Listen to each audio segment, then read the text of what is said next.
Nang makarating si Mabi sa ospital, kinabukasan ay nasa isang silid na ang ama niya at nalaman niya ang kailangan nito ng dugo. Ako po, anak niya po ako. Magmamatch kami ng ama ko. Presenta niya kaagad. Malaki ang kumpiyansa niyang magmamatch sila dahil ama niya ito. Ngunit ganoon na lamang ang gulat niya nang sandaling lumabas ang resulta at hindi sila nagmatch ng tatay niya. I am so sorry, pero hindi nagmatch ang dugo ninyo. Ani ng doktor na bahagya niyang ikinatigil. Paano nangyaring hindi sila nagmatch ng tatay niya? Papa, bakit po hindi raw po tayo nagmatch? Nagtataka niyang tanong sa ama. Dapat kasi kahit papaano ay may makuha siyang DNA sa ama. Pero wala, ni kaunti. Natigilan ang ama niya. Masayang reunion sana ang mangyayari dahil nagkita ulit sila ng kanyang ama. Pero dahil sa resulta, parang biglang gumulo ang mundo niya. Mabi, anak, ang totoo ay... Bago ka pa lang sa channel na ito, Ate Jane TV, huwag kalimutang pindutin ang notification bell and subscribe button. Sana po hindi naman malaking abala sa inyo ang pagpindot ng subscribe button dahil ang kapalit po nito ay ang pagsuporta para makapag-produce ng mga libreng stories sa mga channels ni Ate Jane. Maraming salamat! Nakapumulsa na nakatingin si Mr. Walberto Villegas sa isa sa monitor ng kanilang building.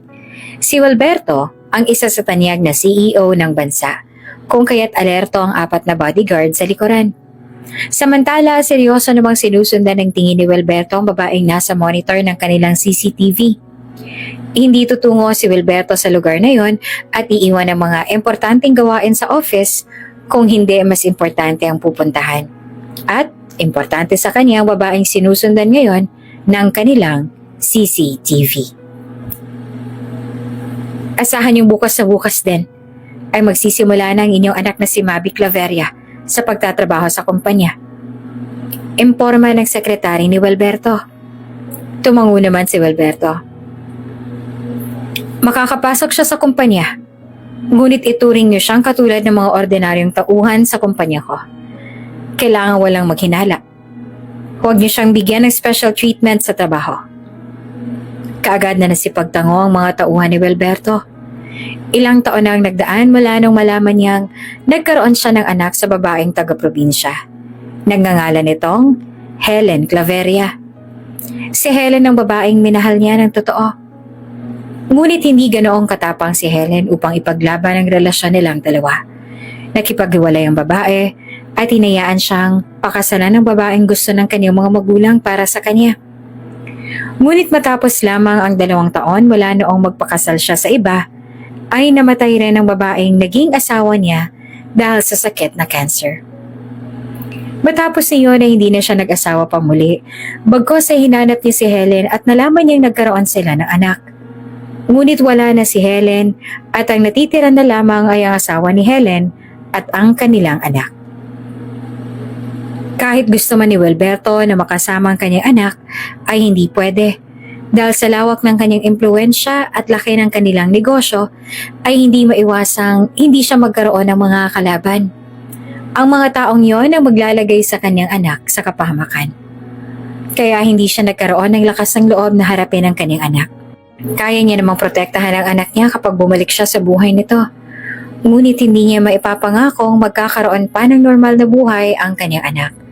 At hindi niya rin alam kung matatanggap ba siya ng anak kapag nagpakilala na siya dito. Sir? Untag ng kanyang sekretary. Napakurap-kurap siya at doon napagtantong kanina pa pala siya kinakausap ng sekretary, ngunit hindi niya ito napakinggan dahil sa malalim na iniisip. Tumawag na po si Mr. Rage Amoroso. Maghihintay siya sa opisina ninyo para pag-usapan ng tungkol sa bagong sekretary niya. Imporma ng sekretarya. Si Rage Amoroso ang vice president ng kumpanya. Ang nag-iisang taong mas pinagkakatiwalaan niya higit sa lahat. Nasa 29 anyos pa lang ang edad nito, ngunit responsable na sa pamamahala ng negosyo. At sa pagkakataong ito, ay si Rage rin ang nag-iisang taong mapagkakatiwalaan para sa anak niya. Si Mabi Claveria ay ilalagay niya sa pwesto bilang sekretarya ni Rage Amoroso at malaki ang tiwala niya kay Rage na mahahandle nito ng maayos ang kanyang anak. Samantala, kabababa lamang ni Mabi sa malaking barko. Imbes na mag-eroplano, ay pinili niyang magtipid at pinili ang mega value sa isang barko. At saka mas prefer ni Mabi ang barko dahil gusto niyang makapag-relax sa biyahe bago siya makipagsapalaran sa kumpanyang lalapitan niya. Fresh graduate siya at gusto niyang mag-nurse pero hindi niya naman kaya ang gastos kapag iyon ang kinuha niya. At saka hindi rin siya ganoong katalino. At isa pa ay sobrang matatakotin siya sa mga sugat kaya napagtanto niyang hindi para sa kanyang nursing. Kaya nga yung 2 years na IT na lang muna ang kinuha niya. Nagkataon naman na may lumapit sa kanya sa kanila at nagyaya na mag-apply siya sa kumpanyang sinabi nito. Bumuntong hininga siya ng maalala ang ama pagkababa niya. Mag-iingat ka roon anak ha. Ngayon ka lang malalayo sa akin. Kung pwede nga lang sana na dito ka na lang sa malapit magtrabaho para hindi ka na malayo sa akin. Kaya lang, gusto mo naman sa lugar na yon. Ano pa bang magagawa ko? Naiiyak na sambit na lamang ng kanyang ama. Inakbayan niya ang ama at ngumiti rito. Huwag po kayo mag-alala pa. Parati po akong tatawag sa inyo. At kapag po nakarating na ako doon, tatawag ulit ako. Tapos kapag malaki-laki na ang naipon ko, kukunin na kita dito at doon na tayo titira. Ngumuso naman ang ama. Papaano ang bukirin kapag iniwan ko at nanirahan tayo sa syudad? Hindi katulad doon, mas presko at malamig ang hangin dito sa probinsya. Pakiramdam ko, mabilis akong magkakasakit doon. Napabuntong hininga na lamang siya. Kung makakapag-ipon man siya, ay hindi niya rin pipiliin na malayo sa ama, kaya't kung nasaan man ang ama, ay doon na rin siya titira. Gusto niyang malapit lang dito. Ayaw niyang iwan itong mag-isa. Mag-isa siyang pinalaki ng kanyang ama dahil maagang namatay ang kanyang ina. Hindi biro ang mga pinagdaanan ng kanyang papa para mairaos lang siya. Ngayon lang siya makakabawi sa lahat ng sakribisyo nito para sa kanya. Kaya nga nilubos-lubos niya na habang maliksi pa ang ama. Balak niyang dalhin ito sa mga magagandang lugar at kakain sila sa mga mamahaling restaurant. Gusto niyang iparana sa ama ang kaunting kaginhawaan. Iyong kaginhawaan na hindi man lang nila naranasan simula nung bata pa siya. Nang makasakay siya ng jeep ay nagtungo kaagad siya sa address na binigay sa kanya. Isang agency ang dinaanan niya bago siya binigyan ng address patungo sa kumpanya kung saan ay magaganap ang isang interview. Ngunit nagulat si Mabi sa nakita. Hindi naman ordinaryong kumpanyang itinuro sa kanya. Ako po si Mabi Claveria. Hindi niya na magawang tugtungan ng salita dahil sa kaba. Naiinis nga siya sa sarili. Kung ganito siya kakabado, baka maliit lang ang tsansa niya na matanggap. May appointment ka? Ani ng babae sa front desk. Napanganga siya at wala sa sariling tumango. Agad niyang kinuha ang appointment slip at ibinigay dito. Matapos itong tingnan iyon ay tumango-tango ito. Magtungo ka sa executive office. Doon ka i-interviewin. Naghihintay sa'yo si Sir Rage Amoroso. Napalunok siya. Kaya kahit kabado ay nagtungo siya sa elevator patungo sa executive office na sinabi ng babae. Unang narinig niya pala ang pangalan ng lalaking binanggit ng babae sa front desk ay parang may kung ano ng kaba na agad siyang naramdaman. Kakaiba kaysa doon sa unang pagtapak niya sa lugar na yon. Kanina pang balisa si Mabi habang nakaupo sa maroon na couch. Ang opisina ay sobrang gara. May minibar sa kabilang side at ceramic tiles. May mga bookshelf din doon at malaki ang table sa gitna. Tempered glass walls din na nakapalibot sa buong opisina at matatanaw ang mga building sa baba. Nasa top floor ang opisina kaya tiyak na nakakalula kapag dumungaw siya doon. You're here, ani ng isang boses. Gulat na napabaling siya sa pinanggalingan ng boses. Namilog ang mga mata niya nang makita ang papasok na lalaking naka-office suit. Seryoso ang aura at matangkad. May itsura ito at sa unang tingin ay alam niyang marami na itong nalokong babae. Kahit nga siya ay napapanganga na lang.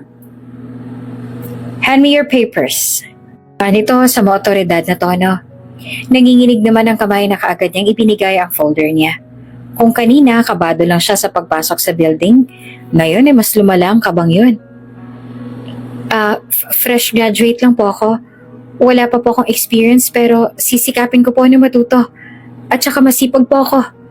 Niya kaagad. Hindi siya sanay na mag-angat ng bangko. Imbes na pakinggan siya, nananatili ang mga mata ni Rage sa papel niya na animoy wala itong naririnig sa kanya. Pahiya na naupo na lang ulit siya. Nagmukha tuloy siyang desperada. Ilang saglit ay nag-angat ng tingin si Rage sa kanya. Napalunok siya ng magtamang mga mata nila. Kulay light brown ang mga mata ni Rage. Ngayon lang siya nakakita ng ganoong mata. Sobrang ganda niyon na muntik na naman siyang matulala. We'll call you. Next time kailangan na mas maaga ka pang dumating. Hindi lamang ikaw ang kinikater ng kumpanya. Maraming mas deserving dyan na pwede kong makuha. Natigilan siya sa sinabi ni Rage. Aaminin niyang bahagya siya nasaktan doon pero nagawa niya pa rin ngumiti sa lalaki. Ayos lang yun. Kailangan niyang tanggapin ang lahat ng ibabatong salita ng lalaki. Siya ang may kailangan kaya kailangan niyang habaan ang pasensya. Sige po, opo. Salamat po. Niya at nananatili pa rin ang ngiti sa mga labi. Pagkalabas niya ay kaagad siyang tumawag sa papa niya. Kahit hindi naman siya ganoong ka-sure kung matatanggap nga siya, ay nagsinungaling na lang siya sa ama niya. Ayos lang? Natanggap ka ba? Nito na magkausap sila. Opo. Natanggap po ako pa. Ako pa ba? Magaling ako eh. Bagya pa siyang tumawa. Ay sus, talaga ba? Kumain ka na ba? Anong ulam mo? Narinig niya ang masayang hagikik ng ama. Kumain ho ako ng adobo rito, tapos may sinabawan. Niya. Ngunit ang hawak niya lamang ay siomay na siyang magiging tanghalian niya ngayon.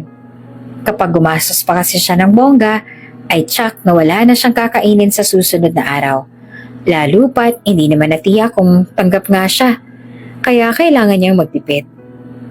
Nako, wag kang parating kumain ng karne ha, nakakasama sa kalusugan yan. Kumain ka rin ng gulay, iha. Opo pa, kapag nakahanap na po ako ng apartment, magluluto po ako. Niya sa ama. Pahirapan naman sa paghahanap ng mauupahan sa syudad. Lalo pat hindi naman ganoong kalaki ang pera na dala niya. May advance pa kasi matapos ang deposit ang mga nilalapitan niyang apartment. Gabi na nang makahanap siya ng apartment. Puyat na puyat pa siya sa pag-aayos ng mga gamit niya. Pero sinikap niyang magising ng sobrang aga para magtungo sa kumpanya. Tinawagan siya kagabi ng kumpanya, kaya't kahit puyat ay masaya siyang nagtungo sa building. Kaya lang nagulat siya nang may babaeng sumalubong sa kanya. Ako ang dating secretary ni Sir Rage. Sinabi niyang ako magtuturo sa'yo. Tinuro sa kanya ang magiging desk niya. Hindi pa rin siya makapaniwala na talagang magsisimula na siyang magtrabaho. Tapos, may sarili pa siyang pwesto. Tapos ito pala mga pinadala ni Sir. Tapos ay may nilapag itong napakaraming papel sa harapan niya. Ito ang mga dapat mong asikasuhin at ituturo ko to sa'yo. Namilog ang mga mata niya nang makita ang mga papel. Unang araw niya pa lamang, tapos ganoon ang karami kaagad na trabaho ang pinapagawa sa kanya. Gaya ng sabi ng dating secretary ni Rage, itinuro nito sa kanya ang lahat ng mga dapat niyang matutunan. Nang maintindihan niya, ay hinayaan na siya ng babae na siyang mag-asikaso noon. Inabot siya ng gabi sa pag-aasikaso noon, hanggang sa mga bandang 8:00 na nang mapansin niya ang pagdating ni Rage. Mag-isa ito at kahit mukhang pagod na, ay hindi pa rin nabawasan ang kapugyan ng lalaki. May bitbit itong jacket nang dumaan sa table niya para naman magtungo sa table nito. Sinundan niya ng tingin ng lalaki. May nakaharang sa glass wall patungo sa mismong table ng lalaki. Sa labas ay ang table niya naman. Namangha siya na makitang nagtatrabaho pa rin ito kahit gabi na. Pogi na nga, masipag pa. Naibulong niya na lang sa sarili. Saglit siyang napatigil sa trabaho niya para lamang pagmasdan ang kanyang sir. Kaya lamang ay natigilan siya sa pagtitig nang makita ang isang babaeng matangkad na pumasok sa loob. Sobrang ganda ng babae. at tila papasa pang modelo dahil sa katawan at itsura. Napanganga siya nang makitang naghalikan ng dalawa sa loob. Kaagad naman siyang bumalik sa trabaho niya. Napapailing siya at napagtanto sa sarili ang mga katulad ni Rage ay para lamang sa mga ganoong level ng mga babae. Natatawa na lang siya sa sarili. Paano niya ba kasi naisip na maaaring pwede rin siyang magustuhan ng ganoong klaseng lalaki? Isa lang naman siyang random na empleyadong naghihikahos sa buhay. Halos wala pa nga siyang nararating sa buhay. Taga-probinsya at hindi laki sa mayamang pamilya. Inabot pa siya ng alas 11 ng gabi sa pagtatrabaho. Nakita niyang hindi pa nakalabas mula sa opisina nito ang babae kanina. Tapos, sumara ang blinds ang office ng sir niya. Siguro nagbe-baby time ng mga yon. Sana all my love life. Bumuntong hininga siya. Napailing na lang siya kalaunan at nag-focus na lang sa trabaho. Naabutan naman ni Rage na nakatulog na sa table nito si Bobby. Unang araw pa lamang ay tinambakan niya na kaagad ito ng trabaho. Gayong dapat ay hindi iyon ang dapat niyang pinapagawa. Nang mapansin siya ng babae ay kaagad itong pupungas-pungas sa bumangon. Sorry po, konting-konti na lang po. Matatapos na po ako. Hindi ko na malaya na. I don't need those now. You don't need to rush that. Baka magkamali ka pa dahil lang minadali mo ang mga yan. Ayoko ng pabara-bara na trabaho. Aniya sa babae at saka tumalikod. Ilang beses niya na ring binigyan ng maraming trabaho ang babae. At sa lahat ng nandoon ay si Bobby lang ang bugbog parati sa mga papel. Kahit iyong dapat na siya ang gagawa ay binibigay niya rito. Hindi dahil sa kagustuhan niya iyon, kundi kagustuhan ng isang taong tinitingala niya. Nakipagkita siya kay Wilberto Villegas at sa isang mansyon nito inimbita upang may pag-usapan. Mga bandang alas 7 na ng gabi siya nito pinatawag sa mansyon nito. Naabutan niya ang madilim na paligid ng mansyon. Ang mga ilaw ay mula lang sa mga lampshade ng sala. Nakita niya ang matandang Villegas sa may glass wall at nakatingin sa maliwanag na pool. Tahimik ang gabi at malamig. Good evening, sir. Ani niya sa lalaki. Good evening, Rage. Alam kong abala ka at pasensya na kung kailangan kitang makaharap ngayon. Anito at bumaling. Ngumiti naman siya. It's okay. Baka nakalimutan niyang pinagawa niya sa anak niyo ang mga trabaho ko. Kaya hindi na ako abala ngayon. Napangiti rin ng lalaki at umiling-iling. Gusto kong maraming matutunan ng mga empleyado mo para balang araw, kapag may kailangan kang gawin ay pwede mo silang maasahan. Mukhang maaasahan naman siya. Hindi ko lang maintindihan kung bakit niya pa kailangang pagdaanan yun samantalang sounds like you pity her. Natigilan siya sa sinabi ni Wilberto. Naaawa nga ba siya sa babae? Hindi kaagad siya nakasagot at unti-unting sumilay ang nanunuyang ngisi ni Wilberto. Nagkamali ba ako nung inisip ko na kaya mong gawin ang ipapagawa ko, iho? Ngayon pa lang mukhang nagtagis ang baga niya. Of course not. I can do it. Gusto mong malaman niya lahat ng mga kailangan niyang malaman. Kaya yun ang ibibigay ko. Nanunuya pa rin ang ngisi na nakabalatay sa mukha ni Wilberto nang iangat nito ang wine glass na hawak. Hindi naman alam ni Rage na anak ni Wilberto si Mabi. At walang balak si Wilberto na sabihin iyon sa binata. Balak ni Wilberto na ituro lahat kay Mabi ang mga kailangan nitong malaman tungkol sa kumpanya. Si Rage ay may sariling kumpanya ngunit nagawa pa rin itong asikasuhin ang kumpanya niya. Masyado nang abala si Rage kung kaya't balak niyang si Mabi na ang pumalit kay Rage balang araw kapag natuto na si Mabi at kaya na nitong humawak ng kumpanya. Gusto ni Wilberto na matuto si Mabi na tumayo sa sarili nitong mga paa. Balang araw ay malalaman din ang lahat ang tungkol sa anak niya, kung kaya't gusto niyang palakasin ang anak upang kayanin ang lahat ng kakaharapin nitong pagsubok balang araw. Sa kabilang banda, maagang nagtungo si Mabi sa kumpanya habang bitbit ang napakaraming papel. Hirap na siya sa dala tapos malalaman niyang hindi pa pala bukas ang building. Ilang araw na siyang maagang nagtutungo sa kumpanya dahil sa takot niyang palitan siya ni Rage sa posisyon niya. Ilang araw na rin siyang nagtitiis sa tambak na trabaho. Halos wala na nga siyang oras na matulog at simula na makapasok siya sa kumpanya ay dilubyo ang kaagad niyang kinaharap. Sige lang, kaya mo yan. Isipin mo kailangan mo magtrabaho para makapagbakasyon kayo ng papa mo, Mabi. Kaya mo yan. Bubulong-bulong niya sa sarili, sabay tingin sa relo na nasa bisig. Sarado pa rin ang building at mga ilang minuto na siyang naghihintay roon. Hanggang sa napag-isip-isip niyang umupo na lang ulit hanggang sa hindi niya na namalayang nakatulog na siya sa katabi ng mga papel niyang dala. Miss, gising, anong ginagawa mo dyan? Ilang saglit ay isang guard ang lumapit sa kanya para gisingin siya. Nagulat pa ang guard nang bigla na lamang siyang bumalikwas ng bangon. Late na ako! Bulalas niya. Nauna siyang pumunta roon tapos siya pa itong malilate. Walang night shift na guard kaya sarado iyon ng ganong kaaga. Nang makarating siya sa table niya ay nagpasalamat siya at wala pa pala ang boss niya. Sa pagmamadali niya ay hindi na siya nakapag-agahan. Bumili na nga lang siya ng kanin sa daan dahil may free coffee naman sa pantry at saka may dala rin siyang daing. Iyon ang ulam niya ngayong umaga. Nagsisimula na siyang kumain nang bigla namang pumasok ang iba pang babaeng employee na may bitbit na mga mug. Mukhang magkakape rin. Guys, did you smell that? Parang nakakadiri yung amoy. Saan kaya yon? Iyong kulot na babae na makapalang lipstick na sexy ang nagsalita. Gosh, Stacy, parang oo nga. I smell something kadiri. Ani naman ang maikling buhok na girl. Oh, may kumakain pala ng daing dito eh. Yung Stacy naman na nagsalita sabay dungaw sa lunchbox niya. My gosh! Kung gusto mong mag-eat ng kadiring ganyan, sa outside ka ha, girl. Kita naman na may ibang employees dito. Ayaw ng mga pampulubing ulam, ano? Namilog ang mga mata niya. Hindi lubos sa kalaing may mga taong kayang pagsalitaan ng ganon ang kapwa nila. Nagtagis ang bagang niya kalauna na tinakpan na lamang ang baonan niya.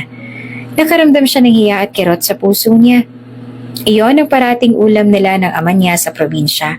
Kaya masakit isipin para sa kanya na minamaliit ng mga ito ang ulam niya. Mag-spray ka nga ng cologne? Kainis!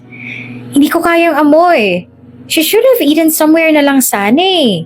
She's so nakakadiri. Reklamo pa rin ni Stacy. Iyong baonan niya nga lang ay ilang beses niyang binalot ng plastic.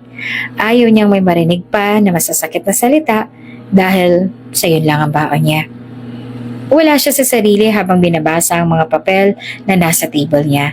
Hanggang sa namalayan niya na lang na napapaiyak na siya. Sakto namang dumaan si Rage kaya kaagad niyang pinunasan. Hindi na itanong ni Rage ang dahilan kung bakit niya nakitang umiiyak si Mabi sa table nito. Kaagad itong nagtuloy sa ginagawa ng mapansin siyang dumating. Kaagad din itong pinunasan ng mga luha at animoy wala lang at saka yumuko. Pero nakita niyang umiiyak ang babae. Marami pang trabaho nakatambak sa desk ni Mabi. At dahil nakita niyang umiiyak ang babae kanina ay nakokonsensya tuloy siyang dagdagan pa ang trabaho nito. Kaya lamang kapag hindi naman niya binigay ang trabaho na sinabi ni Wilberto Villegas ay baka isipin nitong naaawa siya kay Mabi. Na hindi niya naman talaga kayang panindigan ang sinabi niyang ipapagawa niya kay Mabi ang lahat ng sinabi ni Wilberto. Kumuyom ang kamao niya nang tawagin niya si Mabi sa opisina niya. May mga iniwan siyang importanteng bagay sa sarili niyang kumpanya para lamang asikasuhin ang kumpanya ni Wilberto. Tama ang matanda at kailangang may maaasahan siya na humawak ng kumpanya habang wala siya. Read those. Pag-aralan mo ng mabuti. Aniya sa babae. Namilog naman ang mga mata nito nang malaman na madadagdagan na naman pala ang trabaho nito. Sir, agad siyang bumaling dito nang magsalita ito. What? Any complaint? Aniya na tinaasan pa ito ng kilay. Kagad naman na umiling si Mabi. Kaya lang parang wala ito sa sarili nang bumalik sa desk nito. Samantala, parang gusto namang maiyak ni Mabi dahil sa tambak na trabaho na binigay sa kanya ng boss niya. Gusto nitong pag-aralan niya ang finances ng kumpanya, maging ang mga expenses at ang pondo. Nakasaad sa mga papel na ibinigay ni Rage ang tungkol sa koneksyon ng CEO sa mga consumer at investors na to. Ang bagay na iyon ay alam ni Bobby na talagang hindi na akma para sa isang sekretary. Mahalagang bagay iyon na confidential lang dapat pero gusto ni Rage na pag-aralan niya. Naguguluhan na siya. Inabot pa siya ng gabi. Ngunit nang maalalang day off niya bukas ay nakahinga siya ng maluwag. Natatakot na siyang baka pumanaw siya ng maaga kapag nagtuloy-tuloy ang stress na dumating sa buhay niya. Tinapos niya ang unang trabahong ibinigay sa kanya at balak niyang sa susunod na araw na lang pag-aralan ng sinabi ni Rage. Sa totoo lang, naiirita na siya sa boss niyang ito. Animoy may galit ito sa kanya at siya na lamang araw-araw ang nakikita nito. Wala naman yata siyang nagawang mali. Sa day off niya ay sobrang gaan ang pakiramdam niya. Day off niya at stress-free. Kahit isang araw lang yon, at least magkakaroon man lang siya ng peace of mind. Hanggang sa kumatok ang landlady sa pinto niya. Po, bayaran na po ba? Bungad niya sa landlady. Kumunot naman ang noon ng babae. Hindi ako naniningil ng maaga, may advance ka, di ba? Tsaka hindi iyan ang pinunta ko rito. Po? Ano po? Parang gustong umikot ng 360 degrees ng mata niya dahil talagang sinira ng landlady ang beauty sleep niya gayong hindi naman pala iyon ang pinunta nito roon. May lalaki naghahanap sa'yo, nasa labas. Kumunot ang noon niya sa sinabi ng landlady. Kaagad naman siyang lumabas. Wala naman siyang inaasahang bisita. Tapos lalaki pa talaga. Niwala nga siyang boyfriend tapos biglang may maghahanap sa kanyang lalaki. Hanggang sa nakarating nga siya sa may gate. Isang Lamborghini ang nakita niya sa labas. Magara itong nakapark doon at nasa loob si Rage. Natulala pa nga siya nang makita si Rage. Bakit nandito ang boss niya? Day off niya ngayon kaya ano naman ang kailangan nito sa kanya? Iritadong nag-ayos siya ng sarili at lumabas para makaharap si Rage. Sir, tawag niya kay Rage. Naka-shorts lang siya tapos ay sleeveless. Napahagod ng tingin sa kanya ang boss. Alam niyang hindi formal ang ayos niya pero hindi naman yata magtatagal ang boss niya. Baka may gusto lang ibilin sa kanya. Hop in, may pupuntahan tayo. Nito bigla. Nagulat siya. Akala niya ay doon siya kakausapin ng lalaki. Magbibihis lang po muna ako. Sakay na. Putol na to sa paliwanag niya. Alanganin at parang napapangiwi pa siya nang mapilitan siyang pumasok sa front seat. Baka kasi dagdagan na naman ito ang pagpapahirap sa kanya kapag umangal pa siya kaya kailangan niyang sundin ang gusto nito. Medyo distansya ang pinuntahan nila hanggang sa nakarating sila sa tahimik na pwesto at doon ito ipinarada ang sasakyan. Namilog ang mga mata niya at kung ano-anong senaryo ang bumalandra sa isipan niya. Babae siya tapos ay lalaki naman si Rage. Tapos ay dinala siya nito sa ganoong katahimik na lugar. Kaagad siyang napatakip sa dibdib at napanguso ng titigan si Rage. Alam niyang gwapo ang lalaki, ngunit importante pa rin sa kanya ang puri niya. Napansin naman ni Rage ayon kaya kumunot ang noon nito. What are you doing? Anito na nagtataka matapos ay may kinuhang kung ano sa likod nito. Napalingon siya sa kinuha ni Rage. Isang patong-patong na folders ang nandoon. Namilog ang mga mata niya nang malaman kung ano ang mga iyon. Iyon ang mga papel na sinabi ni Rage na pag-aralan niya. Napakurap-kurap siya nang ibagsak ni Rage ang mga iyon sa kandungan niya. Bakit po? Hilaw ng ngisi ang pinakawalan niya. Gagawin mo yan ngayon. Nito sa mga otoridad na boses. Namilog ang mga mata niya nang sabihin nito iyon. Pero, day off niya ngayon. Bakit hanggang sa day off niya ay may gagawin pa rin siya? Bulalas niya sa isipan niya. Gusto niya iyong isigaw sa pagmumukha ni Rage pero hindi niya magawa. Baka kapag ginawa niya iyon, kinabukasan, ay tanggal na agad siya sa trabaho. Nagtagis ang bagang niya, ngunit ginawa niya ang gusto ng lalaki. Lumabas ito at in-enjoy ang hangin sa labas. Samantalang siya naman ay stress na sa loob habang pinag-aaralan ng mga papel na pinapaasikaso ni Rage sa kanya. Inabot sila ng mga 7 PM bago natapos ang pinapagawa ni Rage para siyang mahihilo na makalabas. Tapos na. Ani at umupo sa isang upuan katabi ni Rage. Good. Then you're ready for this. Ani Rage sabay pakita ng isa pang nakakarton ng mga papel. Namilog naman ang mga mata niya at pakiramdam niya ay mas lumala ang pagkahilo niya. Ano? Nangihina niyang sambit. Ganoon na ganoon pa rin ang ginawa ni Rage kay Mabi hanggang sa matapos ang 2 buwan. Parati silang magkasama sa lugar na iyon sa day off niya para pag-aralan ng mga pasikot-sikot sa negosyo. Maging ang mga profile ng mga investors ay pinag-aralan niya rin. Hindi naman related sa business ang kinuha niya sa college pero parang nag-aaral na rin siya sa lagay na yon dahil sa pagmamentor ni Rage sa kanya. Kaya lamang isang umaga, isa sa empleyado ng kumpanyang biglang lumapit sa kanya para ilapag ang mga reports nito. Bakit? Aniya sa lalaki na kanguso. Ikaw na raw mag-check ng mga reports namin. Sa'yo na raw ibigay kapag natapos kami. Nito. Namilog naman ang mga mata niya. Trabaho iyon ng boss nila. Sekretary lang siya. Kaya bakit siyang pinapagawa nito niyon? Naibulalas niya sa sarili. Ilang saglit lamang ay dumating si Stacy at ang mga kaibigan nito. Umangat ang kilay nito nang malaman na siya ang pagbibigyan ng reports. Seriously? Baka isabotahin mo yung reports ko, ha? Kapag magka-problema yan, surely ikaw talagang may gawa. Pag ako sa agad ni Stacy sa kanya. Ngumisi ang isa sa kaibigan ni Stacy na si Kennis. Grabe, mukhang ikaw pang pinagkakatiwalaan ngayon ha? Masyado mo yatang ginalingan kaya binigay sa iyo ang trabahong to. Bigay ka naman ng tips para mapansin din kami ng boss.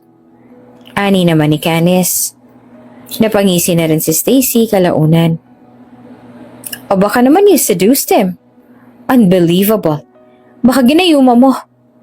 Namilog ang mga mata ni Stacy. Nagtagis ang bagang niya. Naapektuhan siya sa panlalait ni Stacy noong nakaraan pero sa pagkakataong ito, masyado na siyang stressed para isipin pa ang mga sinabi ni Stacy. Tapos ka na? Bumalik na kayo sa table ninyo. Aniya pa sa mga ito. Oh, tinataboy mo kami? Sabi naman ni Stacy. Binigyan niya ito ng malamig na tingin. Gaya nga ng sinabi mo, ginayuma ko ang boss natin. Baka gusto niyong ipatanggal ko kayo. Pananakot niya pa sa mga ito. Napasingap sila Stacy, kaagad na umalis sa mga ito sa harapan niya. Napasapo siya sa noo. Talagang dadagsa ang mga inggit ngayon dahil sa pinapagawa ni Rage sa kanya. Akala talaga ng mga to ay nag-i-enjoy siya sa mga nangyayari. Hindi alam ng mga ito na sobrang stress niya na.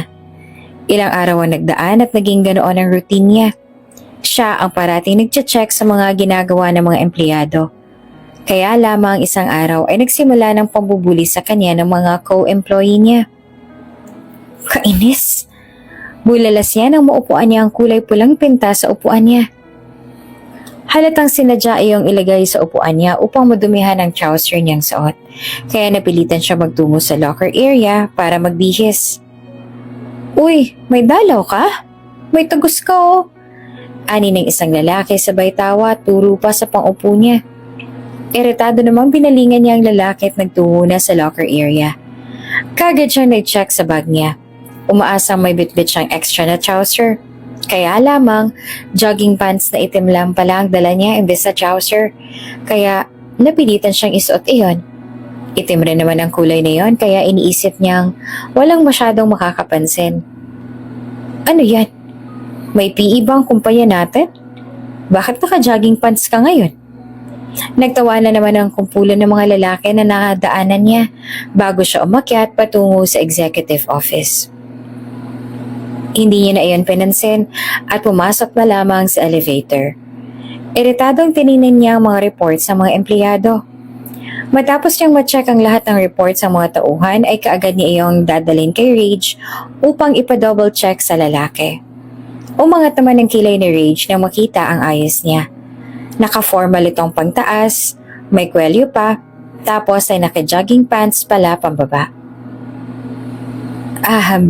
Bagong trend po, pagdadahilan niya. Pagkatapos ay yumuko na si Rage at tiningnan ang dala niyang mga reports. May tamang outfit tayong sinusunod dito sa office. We should look formal. Hindi formal ang magsuot ng jogging pants sa office. Wala ka sa bahay ninyo. Ani ni Rage. Napalunok siya. Titingnan ko po sa bag kung ano pong meron akong mahanap. Kaya nga pagbalik niya ay agad siyang bumaba para magtungo na naman sa locker para maghalungkat ng mga maisusuot. Ilang beses niyang tiningnan ang bag niya pero wala talaga siyang mahagilap.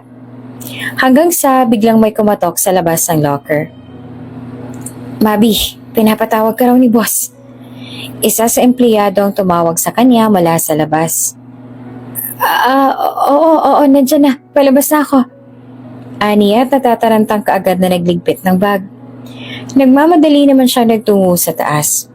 Halos lakad-takbo ang ginawa niya patungo sa office ni Rage. Naabutan niya pang bitbit na ni Rage ang jacket nito sa kabilang kamay. Ngunit kaagad naman na kumunot ang noon nito nang makitang naka-jogging pants pa rin siya. Attend tayo ng meeting but you're still wearing that pants? Nito na mukhang iritado na. Mas lalo tuloy siyang nataranta. Wala po kasi akong ibang trouser sa bag ko eh. Parang maiiyak niya ng sumbong sa lalaki. Napahilot na lamang sa ilong si Rage at namewang. Halatang nasistress na rin ito pati sa problema niya. Ilang saglit pa ay tumingin ito sa relo sa bisig at kumuha ng phone at may kinausap. Bring me a trouser. Size 25 or 26, idiretso mo dito sa office ngayon. Nito sa seryosong boses. Natulala naman siya sa ginawa ni Rage. Umaasa pa man din siyang tatanggalin siya ni Rage dahil sa kapalpakan niya. Pero imbes na gawin iyon, ay bigla na lang itong nag-utos ng trouser. At ang nakakagulat, ay alam kaagad ng lalaki ang size ng bewang niya sa unang tingin lang. Napangiti naman siya ng palihim. Akala niya, napakademonyo na ni Rage. Pero, may soft side naman pala ang lalaki. Nang dumating ang trouser ay kaagad siya nagtungo sa locker area para magbihis. Hindi maalis sa labi niya ngiti habang nagbibihis. Pabilis kaagad siyang bumalik sa executive office. Pagkatapos niya magbihis. Salamat po pala. Niya nang nakangiti nang magkatinginan sila. Natigilan si Rage at napatitig ito sa kanya. Hanggang sa biglang nagtagis ang bagang nito tumayo mula sa couch. Let's go. Late na tayo ng 3 minutes ng dahil sa'yo. Nito sa seryosong boses. Opo. Alertong sumunod kaagad siya kay Rage. Po? Umalingaw-ngaw sa buong office si Rage ang boses ni Mabi.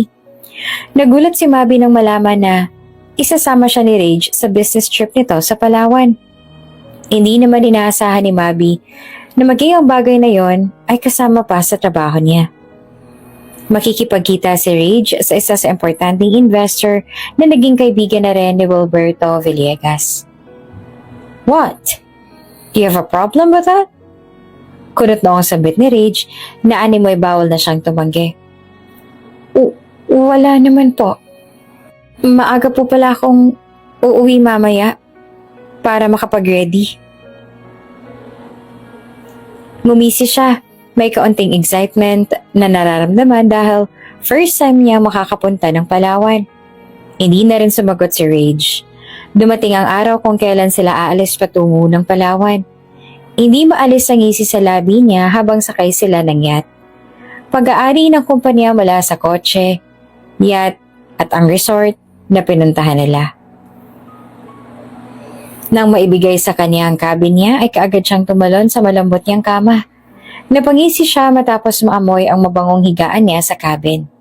Excited siyang tumayo at tumakbo sa malaking bintana tapos ay may maliit iyong terasa kaya agad siyang lumabas upang langhapin ang malamig na hangin mula sa dagat. Napaka-refreshing naman.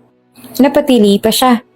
Hanggang sa naalala niyang nagpunta nga pala sila roon para sa meeting at hindi para magbakasyon. Doon ay lumaylay ang balikat niya at napanguso. Oo nga pala. Ay nako, panira talaga. Pumadyak siya sa iritasyon. Nang dumating ang gabi ay kailangan niya nang bumaba upang samahan si Rage sa restaurant sa baba. May babaeng pinaakyat si Rage upang sabihin sa kanyang bumaba na siya at maghahapunan na. Nagsikisla pa ng mga mata ni Mabi nang makita ang mga nakahanda sa mesa. Lobster, shrimps, oyster at kung ano-ano pang seafoods na tiyak na maglalaway ang sino mang makakakita. Pinagmasdan ni Rage ang dalaga habang nakangisi ito. Hindi maalis ang tingin nito sa buttered shrimps at kung ano-ano pang mga seafood na nasa mesa. Gusto niya ng seafood pero ayaw ng girlfriend niya kaya't wala siyang magagawa. Iniisip niyang baka ayaw rin ni Mabi. Pero mukhang ibang nakikita niya sa mukha ng babae. You like the food? Aniya sa babae. Oo naman. Ito nga mga paborito ko eh. Kaya lang mukhang masyadong mahal kaya hindi namin afford ni Papa. Pangdaing lang ang pera namin eh. Nito sabay ngisi na animoy hindi nakakalungkot ang kinikwento nito sa kanya. Where's your father? Natigilan si Mabi. Hindi inaasahang bigla siyang magtatanong ng ganoon. Nasa amin. Inaasikaso niya ang maliit naming sakahan. Nagtatanim kasi kami ng mga gulay sa bukid. Yung papa ko, para ko na ring mama. Maagang namatay ang mama ko kaya si papa nang nagpalaki sa akin. Simula pa ng baby pa lang ako. Hindi pa rin nawawala ngiti sa labi ni Mabi habang kinakwento iyon. Natigilan siya. Naalala niya ang daddy niya na iniwan sila ng mommy niya. Until he met Mr. Wilberto Villegas. Ito na ang naging mentor at tumayong ama niya. Kaya nga noong nalaman niyang hindi na kaya pa ni Wilberto na asikasuhin ng kumpanya dahil sa katandaan nito, ay siya nang sumalo sa mga responsibilidad sa kumpanya. Wala siyang nakalakihang ama, ngunit si Mabi ay mayroong responsableng ama. Magkaiba sila ng sitwasyon at pamumuhay. Pero kahit papaano ay masasabi niyang maswerte pa rin si Mabi dahil sa mga taong nagmamahal dito. Matapos silang kumain ay nagulat si Rage nang malaman na hindi pa pala pumasok si Mabi sa silid nito hanggang sa nakita niyang babae sa dalampasigan. Namumulot ito ng mga seashells. Iniilawan nito iyon gamit ang phone na dala at nilalagay sa dala nitong tabo ang mga napulot. Sa lahat ng babaeng nakilala ni Rage, si Mabi ang kakaiba. Hindi man lang nito nabanggit na gusto nito ng mga material na bagay. Mababaw lang ang kaligayahan nito at halos lahat ng gusto nito ay konektado sa ama nito. Oops! May break muna! Gusto mo bang ma-shoutout dito sa channel ni Ate Jane? Mag-comment lang ng lesson you learned from the latest story uploaded. Dahil pipili kami ng isang best comment of the day para i-shoutout sa susunod na upload. Kaya huwag kalimutang mag-iwan ng lesson you learned after you watch this video. Maraming salamat! Shoutout nga pala sa ating mga tagapakinig na si Eri Suzuki at si Chi Santa Maria. Maraming salamat sa pakikinig. Hanggang sa muli.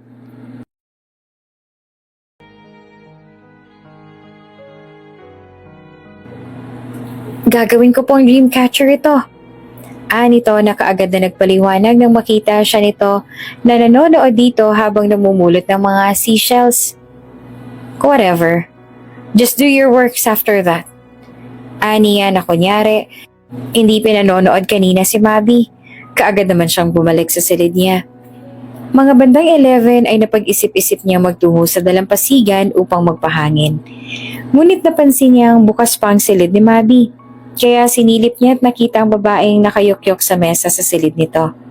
Puno ng papel ang mesa nito at halatang nakatulugan ng pagbabasa ng mga files.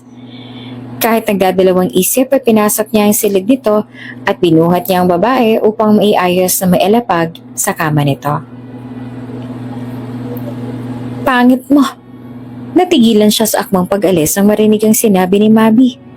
Kumunot naman ang noo niya at iritadong binalingan ng babae. Ngunit nakapikit pala ito at mukhang nananaginip lamang. Pangit mo, Sir Rage! Nakangising sambit nito ulit. Kumuyom ang kamao niya. At talagang nilait pa siya nito sa panaginip nito. Hindi siya makapaniwala. Umalis na siya doon bago niya pa ito masumbatan. Kinabukasan ay magaan ang pakiramdam ni Mabi ng magising. Ngayon na darating ang investor na kakausapin ni Rage. Kaagad siyang nag-ayos ng sarili at matapos na makapag-ayos ay nagtungo na siya sa silid ni Rage upang ibalita na parating na nga ang mga investors na kailangan na nitong maganda within a minute.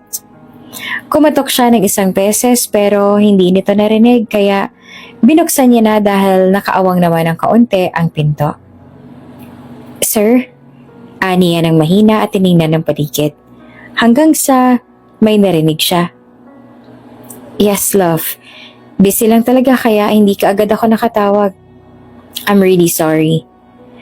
Nagsalita si Rage na may lambing sa tono. Samantalang kapag siya ang kausap nito, Ani mo'y parang galit lagi sa kanya. Parati siyang sinisimangutan nito. Pero pagdating sa babaeng yun ay sobrang ayos ang pakikitungo nito. May kaunting kirot siyang naramdaman sa sulok ng puso niya. Mapait siyang napangiti. Sa isip-isip niya, siguro kasi ganun lang talaga si Rage sa mga empleyado nito. Hindi naman talaga kailangan na maging mabait si Rage sa kanya. Kasi mga empleyado lang sila at kailangan nilang ilugar ang sarili nila. Mababa siya kesa kay Rage. Kaya gagawin ni Rage kung ano man ang gustuhin nito. "Excuse me po, paparating na sila." Aniya na matapos itong makipag-usap. Sumeryosong muli ang aura nito at tumango tsaka nauna na siya sa kanyang paglalakad. Nakayuko at malamig ang mga matang sumunod siya kay Rage. Napansin naman ni Rage na simula noong isama niya sa business trip si Mabi ay tahimik at parati na lamang malamig ang pakikitungo nito sa kanya pagka-uwi nila. Hindi niya na kailanman nakitang kumiting muli ang babae. Ayaw niya namang gawing big deal yon. Ngunit hindi niya maiwasang hindi mapansin. Sa tuwing papasok kasi ito sa opisina niya ay tahimik lamang ito at sasagot lamang kapag tatanungin niya. Napahinto siya sa ginagawa isang araw at napatingin kay Mabi sa kabilang side ng glass wall. Walang kaemo-emosyon ang mukha ng babae habang ginagawa ang trabaho. Huling beses na naging madaldal si Mabi ay noong nasa Palawan pa sila. Pagkatapos nun, ay wala na. Wala na siyang narinig pa rito. "Sir?" Ani Mabi sa malamig na tono. Dahil sa malalim na iniisip ay hindi naman napansin ni Rage na nakapasok na pala si Mabi at dala ng mga papel na pinapa-review niya rito. Tahimik naman nagtungo si Mabi sa mesa niya at nang tingnan niya ito ay hindi man lang siya nalingon. Samantalang dati-rate ay ngingiti pa ang babae sa tuwing aalis matapos mailapag ang mga file sa table niya. Malapit na sa pinto si Mabi nang bigla niya itong tawagin. "Mabi?" Napalunok siya. Bumaling sa kanyang babae ngunit may lamig pa rin sa mga mata. Naghihintay ito sa susunod niyang sasabihin. "Make me some coffee please." Aniya sa seryosong boses. Imbes na magsalita ay tumango lamang si Mabi. Mas lalo lang siyang nabahala sa reaksyon nito. Pakiramdam niya ay may galit sa kanya si Mabi. Kahit nung bumalik ang dalaga ay tahimik pa rin ito. Bigla naman siyang nawala ng ganang inumin ng kape na dala ng babae. Pakiramdam niya kasi kasing lamig ni Mabi ngayon ang kape na dinala nito. Sa kabilang banda, sinisikap naman ni Mabi na matahimik matapos niyang masaksihan kung gaanong kalambing si Rage sa ibang babae. Hindi niya alam kung bakit pero nasasaktan siyang marahas sa kanyang lalaki. Ngunit iba naman ang trato nito sa ibang tao. Hindi rin ito ganoon sa ibang empleyado. Yung day off niya, pinagtatrabaho pa rin siya imbis na magpahinga. Siyang tinatambakan ng napakaraming trabaho gayong hindi niya naman talaga trabaho yung dapat. Kaya lang, kailangan niyang gawin ang pinapagawa nito dahil kailangan niya ng pera upang makapagpadala sa papa niya. Kasi mahirap siya at wala siyang ibang magawa kundi ang magpaalipin sa salapi. Matapos niyang marinig ang tono ni Rage sa kausap nito ay saka lamang siya natauhan. Natauhan siya na pagtantong hindi tama ang nangyayari. Napansin niyang may nakatingin sa kanya. Nang balingan niya si Rage ay nahuli niya itong nagbawi ng tingin. Bahagya naman siyang natigilan.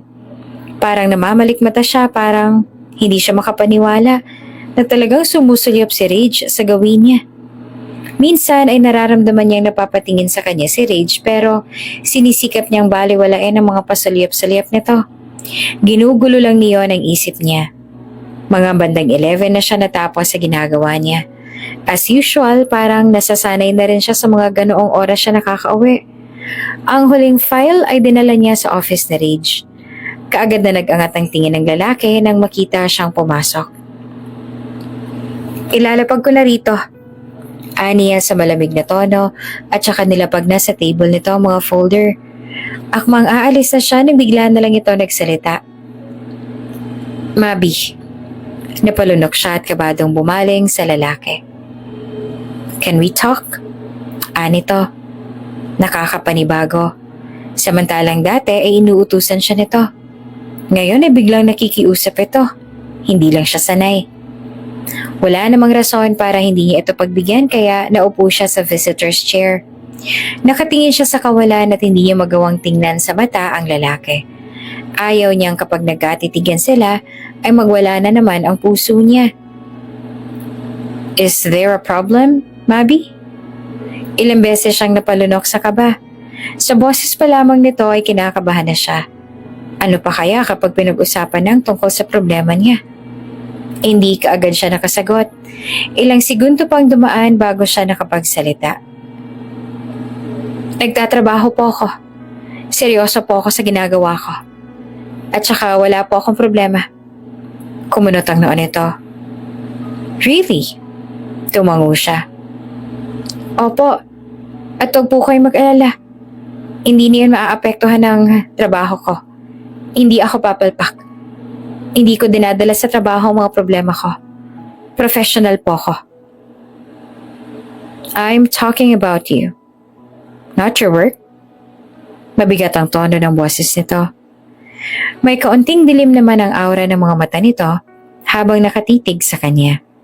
Habang siya naman ay hindi man lang matingnan ng lalaki, mas lalong nagwala ang puso niya sa huling sinabi nito.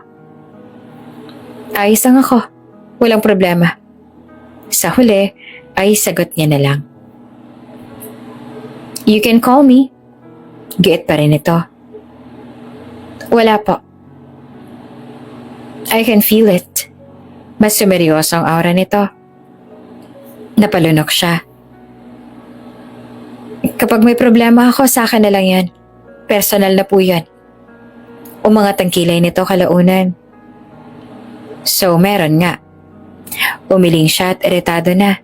Samantala ay tila kumakalma at ni minsan ay dumadaan ang dilim sa aura sa mukha ni Rage. Uuwi na po ako. Ani at sumuko na. Telling me you're professional pero nagbaback out ka sa boss mo? Is this professionalism, Mabi? Napapikit naman siya ng mariin. Nanunuya ang ngisi sa labi ni Rage.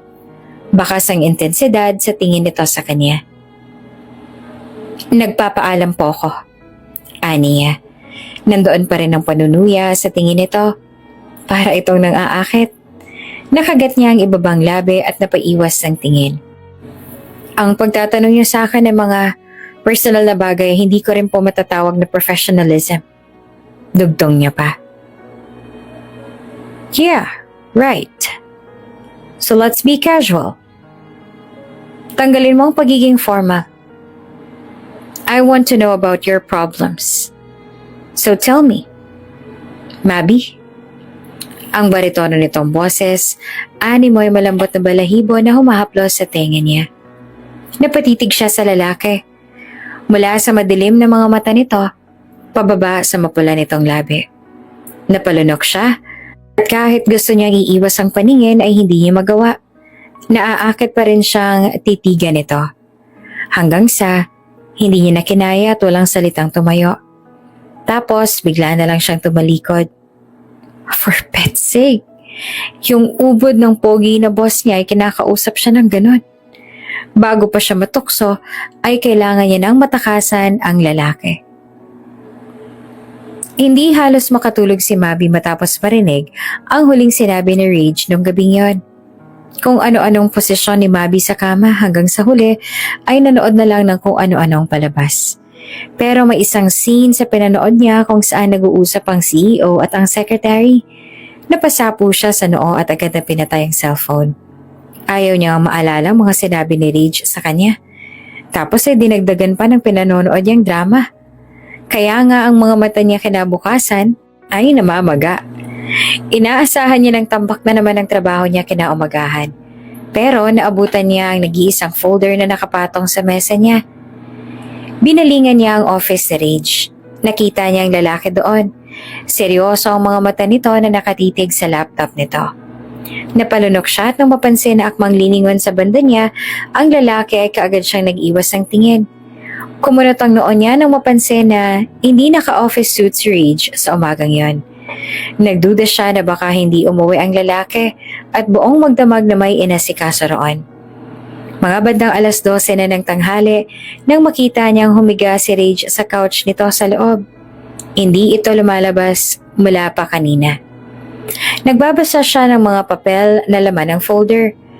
Napansin niya namang parang summarize ang mga nasa folder. Mas pinaikli at mas naliwanagan siya. Namilog naman ang mga mata niya nang maisip na baka si Rage ang gumawa niyon. Bumaba na siya kalaunan upang magtanghalian pero nakaramdam siya ng guilt. Iniisip niyang baka wala pang kain si Rage. Mukhang puyat ang lalaki at mukhang hindi pa lumalabas. Habang sumusubo siya ng kanin ay parati niya itong naiisip. Hindi siya makapag-concentrate sa pagkain dahil parating ginugulo ni Rage ang isipan niya. Parang gusto niya namang sabunutan ang sariling buhok dahil sa iritasyon. Bakit ba nag-aalala siya dun sa tao ngayon? Matapos siyang kumain ay akmang lalabas na siya na walang dala. Ngunit natigilan siya sa may pinto at parang may sariling utak ang mga paa niya na nagtungo sa may counter upang bumili ng packed lunch. Hindi niya alam kung anong gusto ni Rage. Pero bahala na. Ang importante hindi magutom ang lalaki. Gagawin mo yan kasi nag-aalala ka. Baka mamatay ang boss mo at hindi ka na masahuran. Ganun lang yan. Wala nang ibang dahilan. Win-win situation lang tayo dito. Pagkumbinsi niya pa sa sarili. Huminga siya ng malalim habang nasa elevator siya.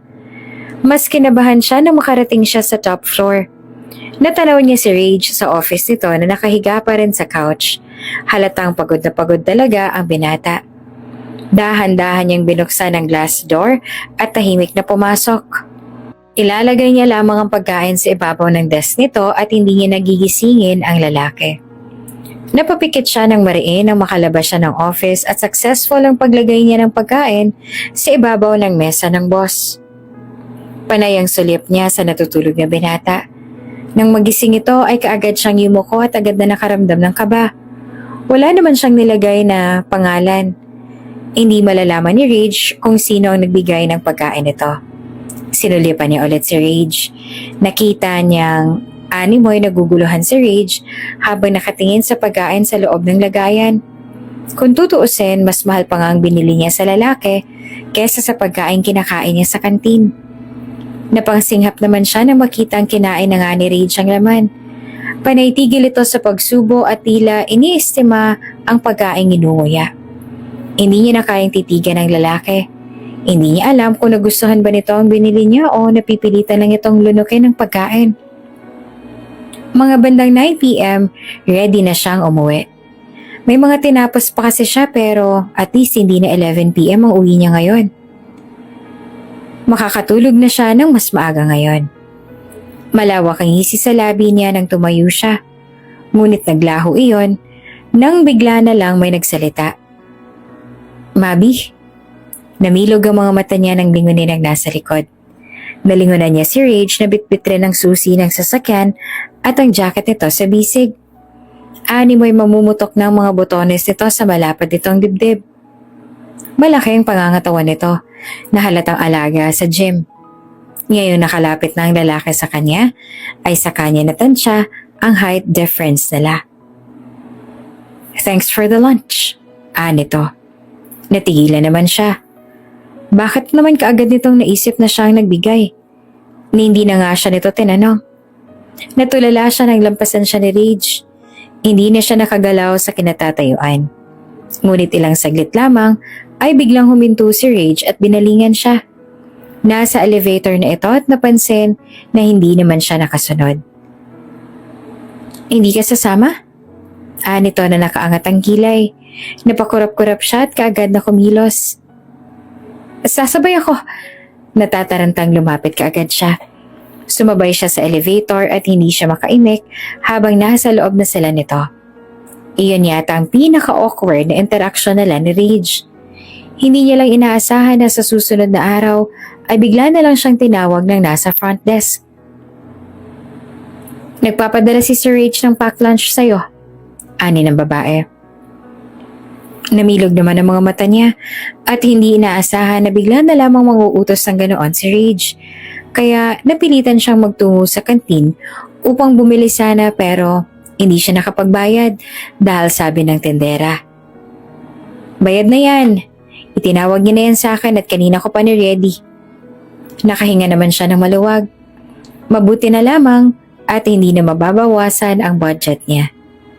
Nagtitipid pa man din siya dahil balak niyang dalhin ang ama nito sa syudad upang makapagbakasyon. Nang dumating siya sa office ni Rage ay kakalabas lang ni Rage sa shower. Namilog ang mga mata niya at agad na nag-iwas ng tingin. Ngunit parang nananatili sa isipan niya ang kahubaran nito kanina pagkapasok niya. Sir, nandito na po ang pagkain ninyo. Sabay lapag niya ng supot ng pagkain sa ibabaw ng mesa nito. Ginagawa niya ang lahat ng makakaya niya upang hindi sila magkatitigan. Nakahinga lang siya ng maluwag nang makalabas na siya. Mga bandang 8 na siya nakauwi. Hindi naman inaasahang makakasabay niya na naman ulit si Rage. Ngunit sa pagkakataong iyon ay nagyaya ito. I will give you a ride home. Kinakabahan na umiling siya. Hilaw ang ngiti na pinakawalan niya. Ayos lang po. Hindi na kailangan. Maaga pa naman po, makakahanap pa po ako ng jeep. Pagdadahilan niya. Dati naman kasi ay 11 PM siyang umuuwi. Ayos pa rin naman. Ang 8 ay maaga pa. Less gastos. At saka mahaba pang oras ko. Pwede kitang idaan sa inyo. Nito ulit. Hindi na siya nagpakipot pa ng todo. Ayaw niya nang patagalin pa iyon. Alam niya kung gaanong kamapilit ang lalaki. Hindi rin siya mananalo rito. Nagtaka siya na makarating sila sa apartment niya. Noong una nagpunta si Rage sa kanila ay noong day off niya. Hindi niya alam kung saan ito nakuha ang address niya. Salamat. Aniya kay Rage nang huminto ito sa tapat ng gate. Hindi niya matingnan ng lalaki nang dahil sa hiya. Bababa na po ako. Aniya ulit, ngunit kabado. Tinulak niya ang pinto, ngunit ramdam niya ang titig ni Rage mula sa likod niya. Nilingon niya ang lalaki matapos niyang isara ang pinto ng sasakyan. Nagkatitigan sila ng ilang segundo. Animoy nangungusap ang mga mata nito. Ngunit napasinghap siya nang bigla na lang may yumakap sa kanya mula sa likod. Bigla siya nitong binuhat mula sa likod at inikot. Kaya hindi niya naiwasang hindi mapatili sa kaba at gulat. Nang humarap siya rito ay sa kanya napagtantong si Edwin ang nandito ngayon. Ang best friend niya mula sa probinsya nila. Bago siya nagpunta sa syudad ay nauna si Edwin sa kanya doon. Ang narinig niya ay nagtatrabaho daw sa isang babuyan si Edwin. Hindi ito nakapagtapos ng high school dahil kulang sa financial support. Edwin? Bulalas niya at akmang yayakapin ng lalaki nang bigla na lang may nagtulak kay Edwin palayo sa kanya. Namilog ang mga mata niya. Sunod niyang namalayan ay muntik nang masuntok ni Rage ang lalaki. Pero mabilis siyang nakalapit at pinigilan si Rage. Wag! Kaibigan ko siya! Napatili siya. Thuff! Bulalas naman ni Rage. Bakas ang dilim sa aura at agad na tumayo. Sino ba to? Bigla-bigla na lang mananakit. Nagreklamo pa si Edwin. Boyfriend mo yan? Ngayon pa lang bagsak na sa akin yan. Hindi siya approve sa akin ha. Kapag maghahanap ka ng boyfriend yung mabait katulad ko, yung harmless. Sinadya ni Edwin na lakasan ng boses. Halatang nagpaparinig ito kay Rage. Natatakot siya nang makitang nagdilim muli ang anyo ni Rage at akmang susugod na naman kay Edwin. Edwin, ano? Hindi ko siya boyfriend. Boss ko siya. Pagtatama niya. Sa totoo lamang ay nahihiya na siya sa nangyayari, lalo na sa mga lumalabas sa bibig ng kaibigan. Hindi niya naman kasi alam na bababa na lang bigla si Rage para sunggaban si Edwin. Inakala ng lalaki na may gagawing masama si Edwin sa kanya. Boss? Hindi naman makapaniwalang sambit ni Edwin. Medyo awkward pa nang umalis si Rage. Nagbabanta ang mga tingin na pinukol nito sa kaibigan niya nang umalis. Hindi ganoon kalaki ang katawan ni Edwin. Payat kasi ito pero matangkad at may itsura. Bonus na lang yung kasipagan ni Edwin. Matagal ang pag-uusap nila ni Edwin. Nagkamustahan sila at maraming naitanong si Edwin tungkol sa trabaho niya. Big time ka na pala, Mab. Nakakahiya, inaway ko pa yung boss mo. Hindi kaya magalit din sa'yo bukas? Nako, dapat yata magpaliwanag ako sa kanya. Hindi ko naman sinasadyang murahin siya. Nagulat lang talaga ako. Hindi naman mapakali si Edwin. Madaldal talaga ang lalaki. At nasasanay na siya rito. Paano kung bigla ka nalang balatan ng buhay? Mukha pa naman din kaya nung mag-hire ng gunman. Paano kung ipashoot to kill ka? Dagdag pa nito na namimilog pa ang mga mata. Bumusangot siya sa lalaki. Bakit kaya hindi ikaw munang balatan niya ng buhay? Bakit ako talaga? Ikaw naman tong nagmura sa kanya, hindi naman ako.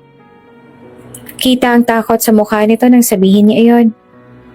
Hindi naman siguro. Mukhang mabait naman yung boss mo. Akala ko nga anghel eh. Ngumuso siya. Kakamit lang natin, gusto mo na agad akong patayin? Ngumisi ito at nagtungo agad sa niluluto niyang sinabawan. Ako na dyan. Kawawa ka naman. Nagluto ka pa talaga dyan, di mo naman kailangan na mag-abal eh. Hindi mo na ako kailangan pang ipagluto, ayos lang naman sa akin ng daing. Hindi para sa'yo yan.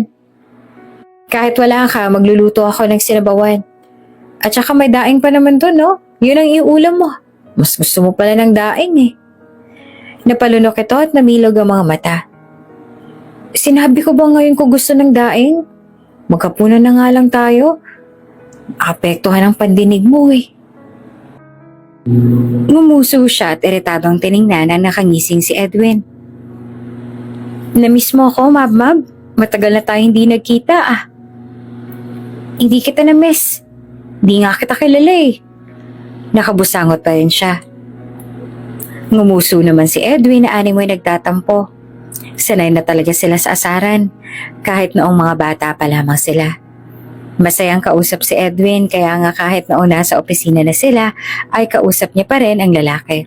Break time niya ito kausap kaya ayos lang. Nagulat lang siya na may biglang tumikim sa harapan niya. Nang tumingala siya ay nalaman niyang si Rage pala. Seryoso ang mukha nito.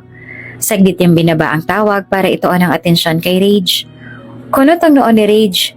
Palipat-lipat ang mga mata nito sa phone niya at sa kanya. Sinabihan ka na raw ng taga-front desk na ibili ako ng lunch. Pero inuna mo yan. Iritado si Rage. Napanganga siya. Nakalimutan niya nga pala, kaya kaagad siyang tumayo. Ibibili po kita. Aniya sa kinakabahang tono. No need. Mukhang hindi mo naman yata priority ang trabaho eh. Anito. Tapos bigla na lang siyang tinilikuran ni Rage. Gusto niyang tawagin pero tuloy-tuloy na ang pagpasok nito sa opisina nito. At mas worst ay mainit ang ulo ni Rage hanggang sa gabi. Hindi niya alam kung ano ang gagawin.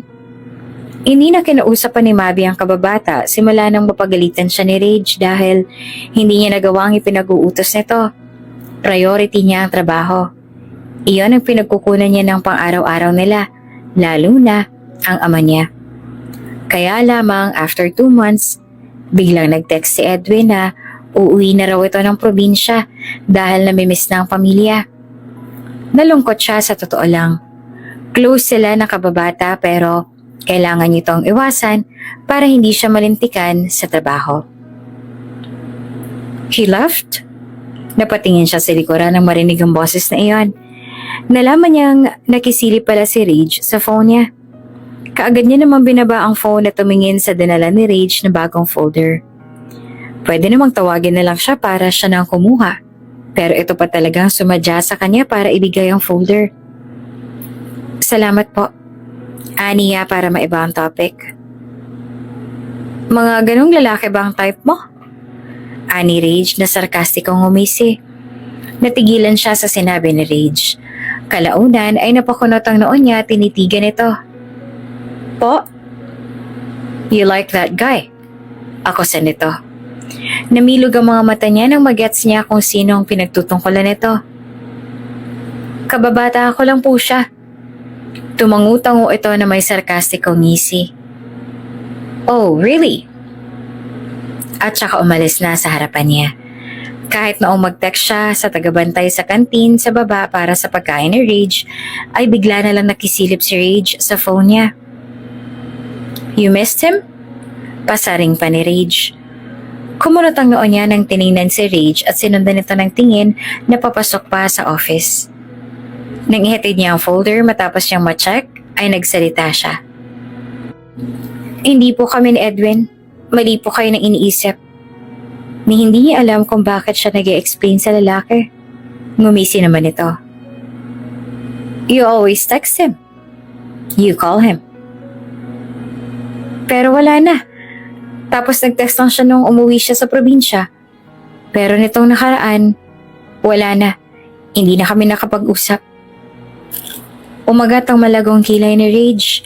Ani mo hindi kumbinsido ang binata sa sinabi niya. Hindi naman talaga kami nag-uusap. Dagdag pa niya at ngumuso. Okay, Mabi, I believe you. Ani ng binata na may malokong ngisi na nakabalatay sa mukha. Kahit nakalabas na si Mabi sa office, parang gusto niya pa rin balikan ng binata para igiit na talagang walang namamagitan sa kanila ni Edwin. Paupo na siya nang biglang may tumawag sa phone niya. Nang tiningnan niya ay hindi numero ni Edwin ang naroon. Isang unregistered number iyon. Kaya kahit alanganin ay sinagot niya ito. Hello? Mabi? Si Aling Mila ito. Nasa ospital kami. Sinugod dito namin ang ama mo dahil pabalik-balik ang lagnat niya. Namilog ang mga mata ni Mabi nang marinig yung sinabi ni Aling Mila, ang kanilang kapitbahay. Uuwi ako, Aling Mila. Hintayin niyo ako. Aniya sa natatarantang boses. Hindi na siya nakapagpaalam kay Rage nang tumayo siya upang lumabas ng building. Sumagay kaagad siya ng taxi at nagbuka agad ng tiket ng eroplano patungo sa lugar nila. Uuwi siya sa probinsya para sa ama niya. Nang makarating siya sa ospital kinabukasan, ay nasa isang silid na ang ama niya at nalaman niyang kailangan nito ng dugo. Ako po, anak niya po ako. Magmamatch kami ng ama ko. Presenta niya kaagad. Malaki ang kumpiyansa niyang magmamatch sila na makakapagbigay siya ng dugo para sa ama. Sumailalim siya sa test. Siniguro ng mga ito na maayos ang tulog niya tapos ay wala siyang sakit na nakakahawa. Kaya lamang, nagulat siya sa ibinalita ng doktor sa kanya. I am so sorry. Pero hindi nagmatch ang dugo ninyo. Nagulat na lamang siya sa nalaman. Parang gusto niyang magpa-test pa ulit para lang masiguro na hindi nagkakamali ang doktor sa result niya. Mabuti na lang at pwede naman silang kumuha ng dugo sa blood bank. Nasalinan pa rin ng ama niya ngunit nag-iwan ng malaking question ang resulta sa kanya. Papa, bakit hindi raw po tayo mag-match? Nagtataka niyang tanong sa ama. Dapat kasi kahit papaano ay may makuha siyang DNA sa ama. Pero wala, kahit kaunti. Natigilan naman ang kanyang ama. Masayang reunion sana iyon dahil nagkita ulit sila ng kanyang ama, pero dahil nga sa naging resulta, parang biglang gumulo ang mundo niya. Mabi anak, ang totoo niyan ay nagsimula nang umiyak ang papa niya na dahilan para kabahan siya. Naghintay siya sa susunod na sasabihin ng ama. Ang totoo niyan ay Hindi talaga tayo magkadugo. Anak ka ng iyong ina sa pagdadalaga. Hindi niya sinabi sa akin kung sino man ang iyong ama.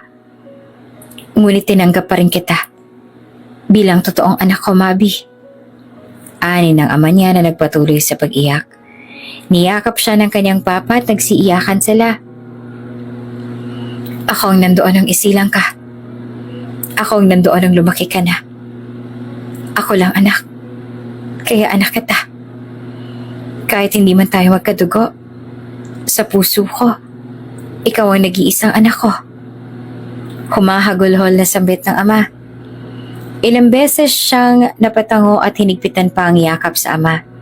Tama ito. Kahit anong mangyari, ito pa rin ang kanyang ama.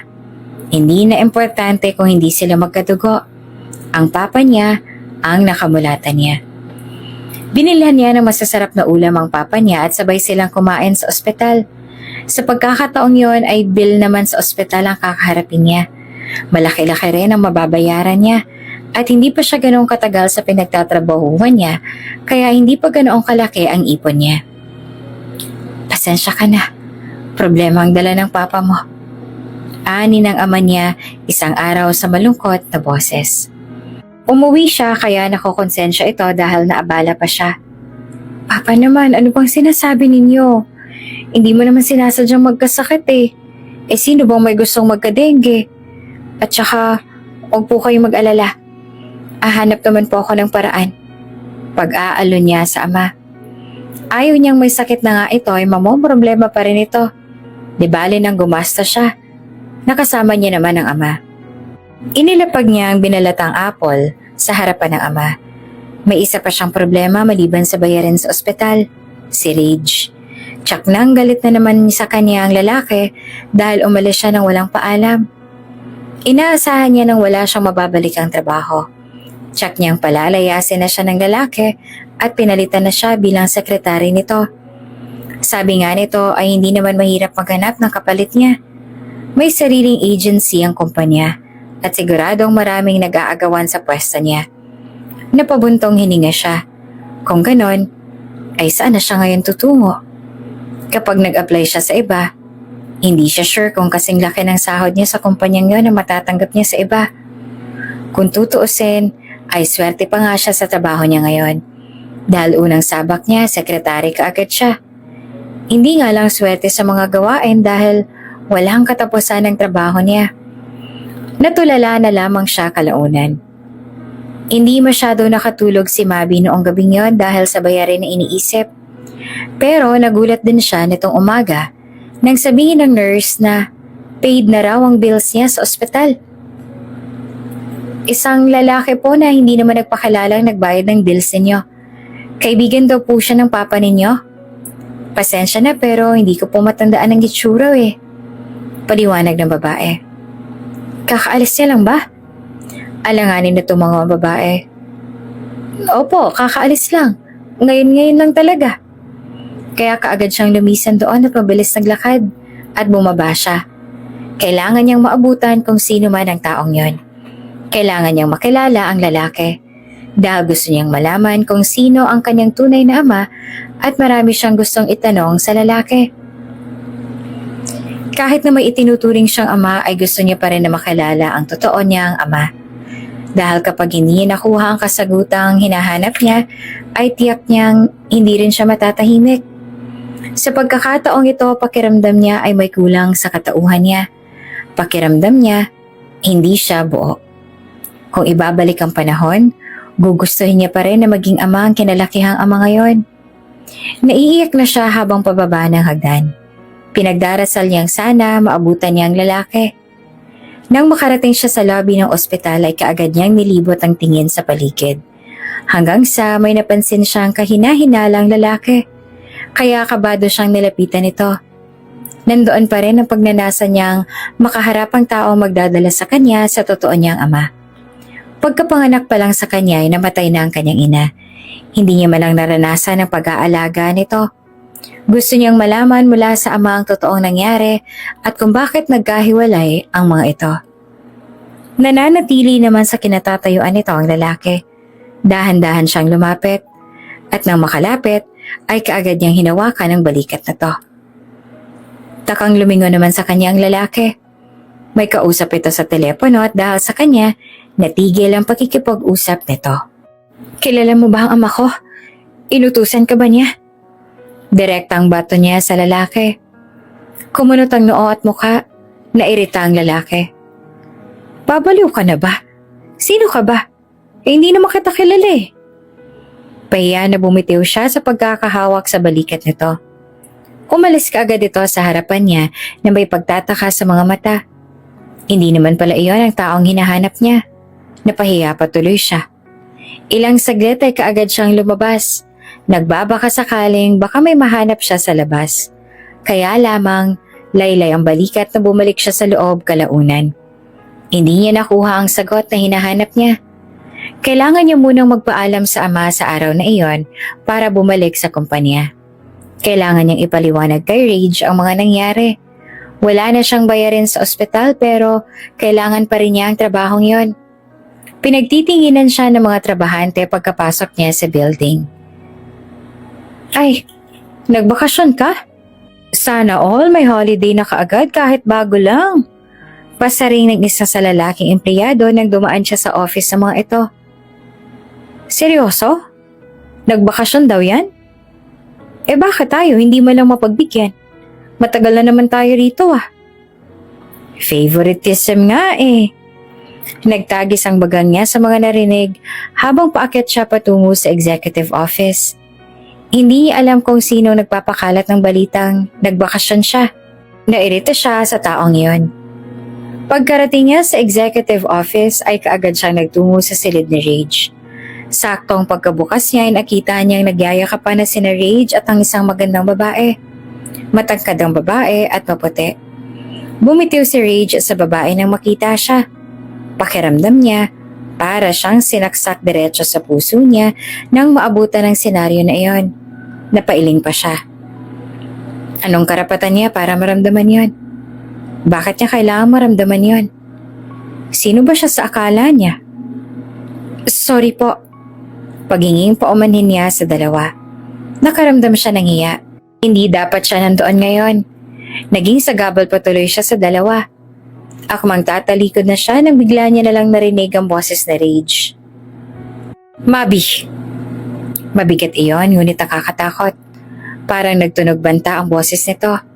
Kaagad siyang naistatwa sa kinatatayuan at dahan-dahan na nilingon si Rage. Nang maharap niya ang mga ito ay namalayan niya na lang na palapit na si Rage sa kanya. Bago niya pa man namalayan, hinila na siya ni Rage palayo roon. Pumasok sila sa bedroom ni Rage sa opisina. Iyon ang unang beses na nakapasok siya roon. Malawak iyon at kompleto sa lahat ng gamit. Saan ka galing? You just left without telling me. Sumama ka kay Edwin? Binato ka agad siya nito ng mga akusasyon. Namilog naman ang mga mata niya nang marinig dito ang pangalan ng kaibigan niya. Paano naman nasama sa usapang to ang kaibigan niya? Hindi si Edwin ang sinamahan ko. Ako lang mag-isang umalis siya bago ka rin umalis. Wala kang sinabi. Dahil paniguradong pagbabawalan kita. Giit nito. Hindi naman siya makapaniwala sa mga sinabi ni Rage.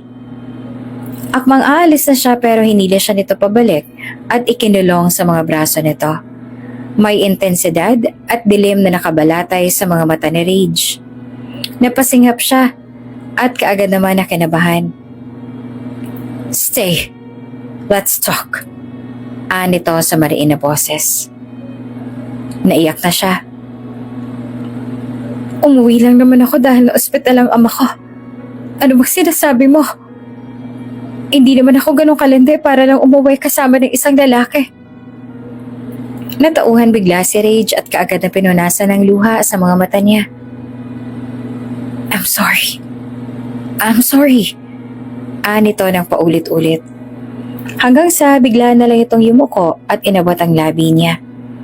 Agresibo ang halik na pinakawalan nito. Hindi na siya nakagalaw dahil sa ginawa nito. Naistatwa na lamang siya at namilog ang mga mata. Nang maalala niya ang babaeng nasa labas ay kaagad niyang itinulak si Rage. Namumungay pa ang mga mata nito na magkahiwalay sila. Akmang lalapit pa ito na animoy gusto pang ulitin ang ginawa nito, pero kaagad na siyang umalis sa harapan nito. Natigilan naman siya nang makita ang magandang babae na may nakabalatay na iritasyon sa mga mata habang nakatitig ito sa kanya. Nakaramdam siya ng guilt na magkasalubong ang mga mata nila. Kaya lang, kaagad siyang nag-iwas ng tingin. Kinakabahan na kaagad siyang lumabas ng office. Rage! Iritadong bulala si Cheska Lamasa. Hindi alam ni Cheska kung anong pinag-usapan ng dalawa at kailangan pa talagang sa kwarto nito dalhin ang babaeng yan. Nang lumabas ang babae, ay akmang susundan pa ito ni Rage. Hindi naman alam ni Cheska kung anong mararamdaman. She likes Rage. Ginawa niya lahat para makuha ang lalaki. Since birth, wala na siyang ibang hinangad kundi si Rage. Wala na siyang ibang hinangad kundi ang pag-ibig nito. Ngunit hindi niya pa nakita si Rage na ganitong kumilos. Rage is always as cold as ice. Even when he treat her, hindi ito naging sweet at maalalahanin sa kanya, ni hindi nga siya nito magawang tawagan. Girlfriend siya nito pero parang wala pa rin nangyayari. He doesn't care about her. Instead, he cares more of his businesses. But now, she saw it with her two eyes. Hinabol nito ang babae at never siyang binalingan para sabihing aalis mo na ito. Wala itong pakialam. Kuyumong kamao niya nang dukutin niya ang cellphone sa bulsa. Isa sa tauhan ng kanyang ama ang tinawagan niya. Ma'am? Anito. Sundan mo si Rage. Sige po, makakaasa kayo. Alerto ang sagot nito. Binabaan niya kaagad ito ng cellphone. Ilang araw pa lamang nagdaan ngunit nakapag-send na ng picture ang inutusan niya. At parang aakyat ang dugo niya sa ulo nang makita si Rage. Nasa loob ito ng kotse kasama ang babaeng nagngangalang Mabi Claveria. Napag-alaman niyang hinahatid-hatid pa ni Rage ang babaeng yon. Ilang araw lamang ang pinadaan niya. Hinintay niyang may puntahan si Rage na meeting sa labas ng company. Saka siya nagtungo sa kumpanya upang puntahan naman ang Mabi Claveria na iyon. Naabutan niya itong may hawak na kape mula sa pantry. Nangingit-ngit siya na makasalubong ang mga mata nila. Kaagad na yumuko si Mabi at tila takot na makasalubong ang tingin niya. Halatang guilty at mas lalo lang siyang nairita sa pagmumukha ng babae. Taas noo siya naglakad palapit dito at may cappuccino pa rin siyang hawak. Kaya saktong-sakto, sinadya niyang bungguin si Mabi sabay buhos ng kape niya rito. Mainit pa iyon kaya tamang-tama talaga. Para sa kanya, kulang pa iyon. Galit na galit siya sa babaeng ito na gusto niya itong tirisin ng buhay. Oh, my favorite coffee! Dapat kasi tumitingin ka naman sa dinadaanan mo. Bulyaw niya rito. Gusto niya na sana itong sabunutan, sa totoo lang. Sorry, papalitan ko na lang. Kaagad itong kumuha ng isang tissue upang bigyan siya. Soft and acting like innocent. Yung mga ganitong babae pala ang tipo ni Rage. Hindi niya alam. No need. Lalo na kung galing sa'yo. Baka mas mawala lang ako ng ganang magkape. Aniya at nilampasan ito. Nagtungo siya sa opisina ni Rage. Pero ilang oras nang dumaan at hindi pa rin dumarating ang lalaki kaya umalis na siya doon. Kinagabihan ay nagtungo siya sa mansyon ng mga Villegas. Nandoon rin ang ama niya. Kaibigan nito ang mayamang negosyante na malapit din kay Rage, si Wilberto Villegas. Ang katulong naman ang kaagad na sumalubong sa kanya. Kung tutuusin ay mas mayaman ang mga Villegas kumpara sa kanila. Maswerte nga lang at ito ang isa sa mas malapit sa kanyang ama. Ang dad ko?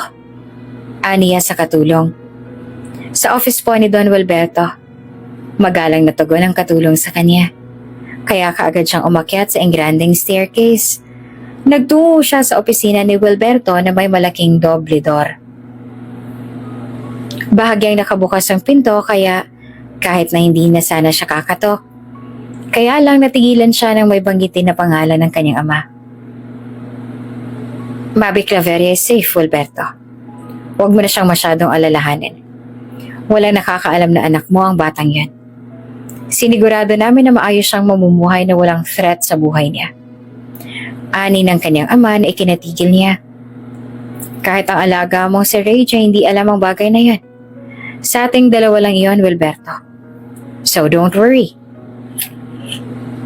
Mabi Claveria? She is the daughter of Wilberto Villegas? Parang gusto niyang mahimatay sa pagkagulat. Ibig sabihin, mas mayaman pa pala sa kanya ang babae. At kapag nalaman niya ni Rage, tsak, na mas wala ng pag-asa sa kanila ni Rage. Mas lalong hindi siya pipiliin ng lalaki. Pagkalabas ng kanyang ama ay nagulat ito nang makitang nasa labas pala siya ng pinto. Natatarantang kaagad siya nitong hinila palabas ng mansyon. Sa kotse na siya kinausap nito. Anong mga narinig mo? Nito. I heard about that Mabi Claveria. Wala sa sariling sambit niya. Napasapo naman sa noo ang kanyang ama. Parang stress na stress ito nang malaman na may alam na siya ngayon.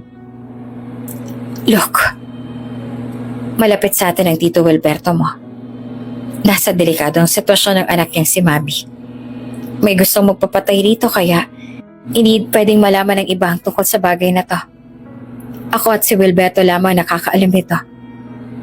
Ngunit pati ngayon ay ikaw na rin.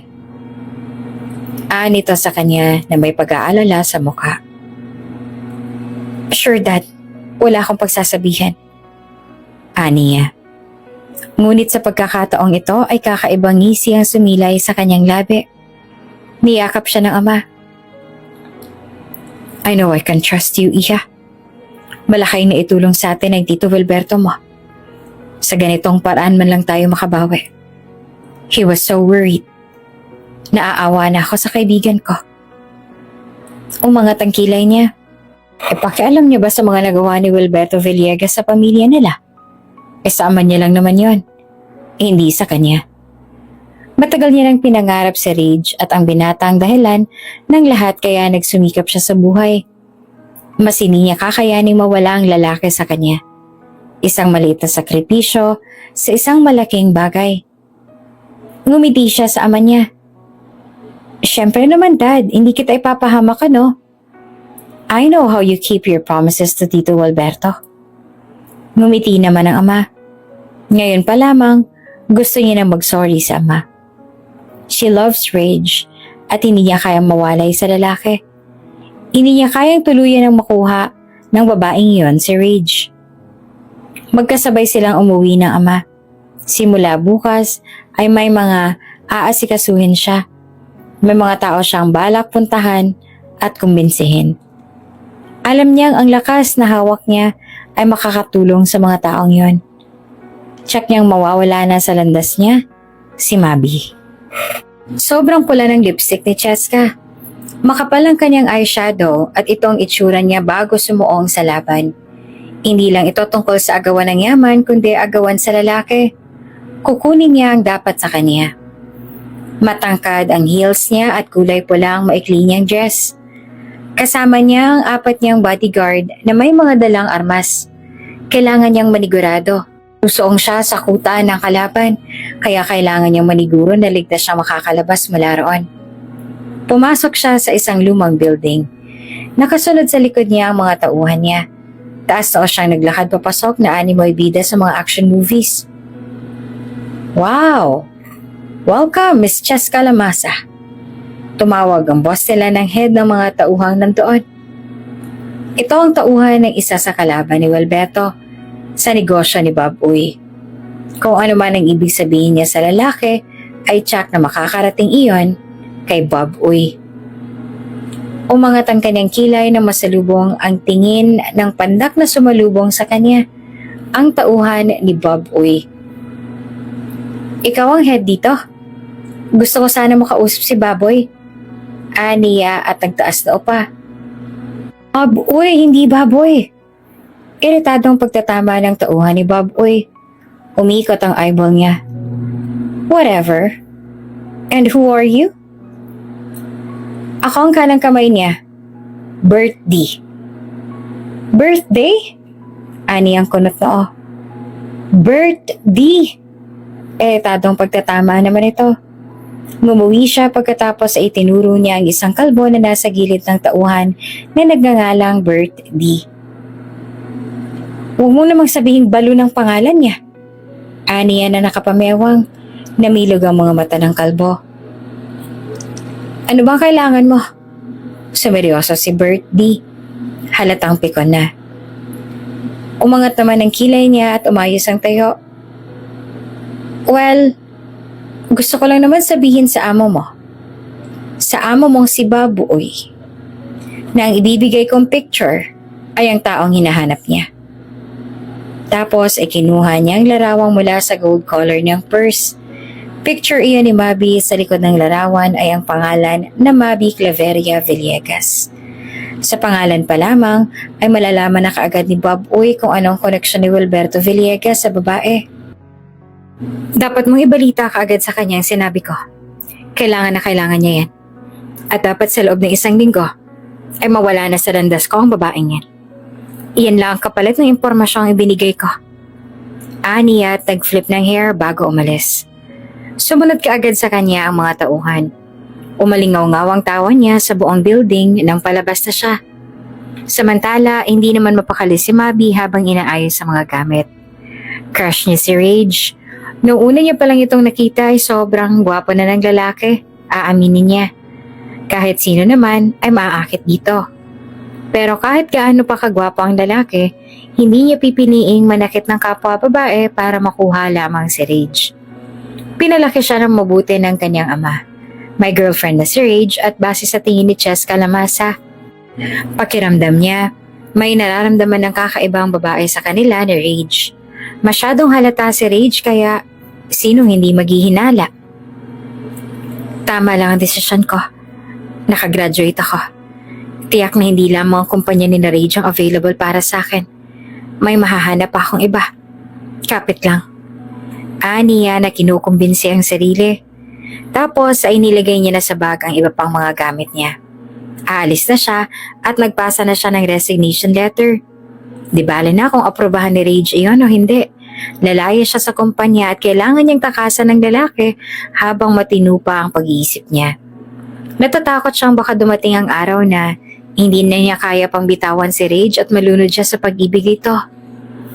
Kaya lang ilang saglit ay napaiyak siya. Ngayon niya lang naranasan na magkagusto at magustuhan. Kaya lang ay sa maling pagkakataon pa. Sana pareho nilang sila ng level ni Rage. Sana malaya silang pareho. Tsak niya kapag dumating ang panahong yon ay hindi siya mag-aatubili na ibalik ang pagmamahal ng binata. Tumigil ka na, huwag mo nang iyakan yan. Hindi lang si Rage ang lalaki sa mundo, no? Marami pa yan. Makakahanap ka rin ng ka-level mo. Yung pwede kayong magmahalan na walang nasasagasa ang iba. Aniya pinahid ang luha na masaganang tumutulo sa pisngi niya. Matapos niya maipasok ang lahat ng gamit ay kinuha niya ang susi ng kanyang apartment. Lumabas siya sa pinto at akmang ilalak na ang pinto nang may biglang nagtakip ng ilong niya. Nang maamoy niya ang panyo ay kaagad siyang nahilo. Nabitawan niya ang dalang bag at nagdilim na ang paningin niya. Nagising na lamang si Mabi na nasa isang madilim na lugar na siya. Malamig ang inuupuan niya. Nakatali ang mga kamay niya at nakatakip ang kanyang bibig. Sinubukan niyang sumigaw pero hindi niya magawa. Hindi siya makapagsalita. Hindi niya alam kung anong nangyayari. Sino may pakana nito? Bakit siya dinukot? Wala siyang pera. Hindi siya mayaman. Walang makukuha ang mga dumukot sa kanya. Nang maalala niya ang mga illegal na nagbebenta ng mga organs, ay mas lalo siyang kinabahan. Baka iyon ang dahilan kaya siya dinukot. Tiyak niyang hindi siya bubuhayin ng mga ito. Sasairin nito lahat ng organs niya sa katawan. Lahat ng mapapakinabangan ay kukunin ng mga sindikato na iyon. Bumuhos ang mga luha sa mga mata niya. Hindi niya alam kung bakit sobrang malas niya. Nagsisisi siyang nadadamay ang mga mahal niya sa buhay dahil sa kamalasan niya. Kung ngayon na magtatapos ang buhay niya, gusto niyang makita ang stepfather kahit sandali. Gusto niyang malaman ang totoo sa likod ng katauhan niya. Gusto niyang makita ang totoo niyang ama. Marami pa siyang gustong gawin pero parang pinagkait na sa kanya iyon. Ayaw nitong gawin niya ang mga bagay na yon. Sinubukan niya ulit na sumigaw. Nang maalala ang mga bagay na yon ay nagkaroon siya ng lakas ng loob para lumaban. Hindi niya dapat isiping iyon na ang huling beses na mabubuhay siya. Marami pa siyang dapat gawin. Marami pa siyang rason para mabuhay. Bata pa siya at hahanapin niya pa ang totoong makakasama niya habang buhay. At isa pa ay nandyan ang stepfather niya. Kailangan pa siya nito. Kararating lamang ni Rage sa opisina. 3 araw nang hindi nagpapakita si Mabi. Nabasa niya ang resignation letter ng babae at naiirita siya. Hindi niya matanggap na basta-basta na lang bumibitiw si Mabi at iniwan siya. Gusto niyang murahin ang lahat na nasa paligid niya. Sa pagkakataong yon ay ginamit niya ang koneksyon niya upang mahanap ang babae. Hindi niya tatanggapin ang resignation letter na ito. Hindi madadaan sa kahit na anong papel ang lahat. My gosh, Rage! I heard that you hired the high-class investigators just to find that Mabi. Ano bang meron sa babaeng yan at halos araw-araw ka na lang? You have to go home, Cheska. Your father is surely looking for you. I'm busy, hindi kita maaasikaso. Putol niya sa sasabihin ni Cheska. Nairita naman ang babae. Kita naman sa mga mata nito. Busy? Busy sa paghahanap sa Mabi na yan?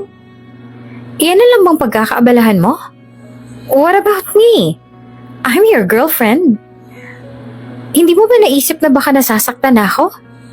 Nandito ako, pero ibang babaeng hinahanap mo. May dilim sa mga mata ni Rage nang balingan si Cheska. Napaatras naman si Cheska. Ngayon lang nakaramdam ng takot ang dalaga buong buhay niya. Ngayon lang nakita ni Cheska ang ganong galit sa mga mata ni Rage.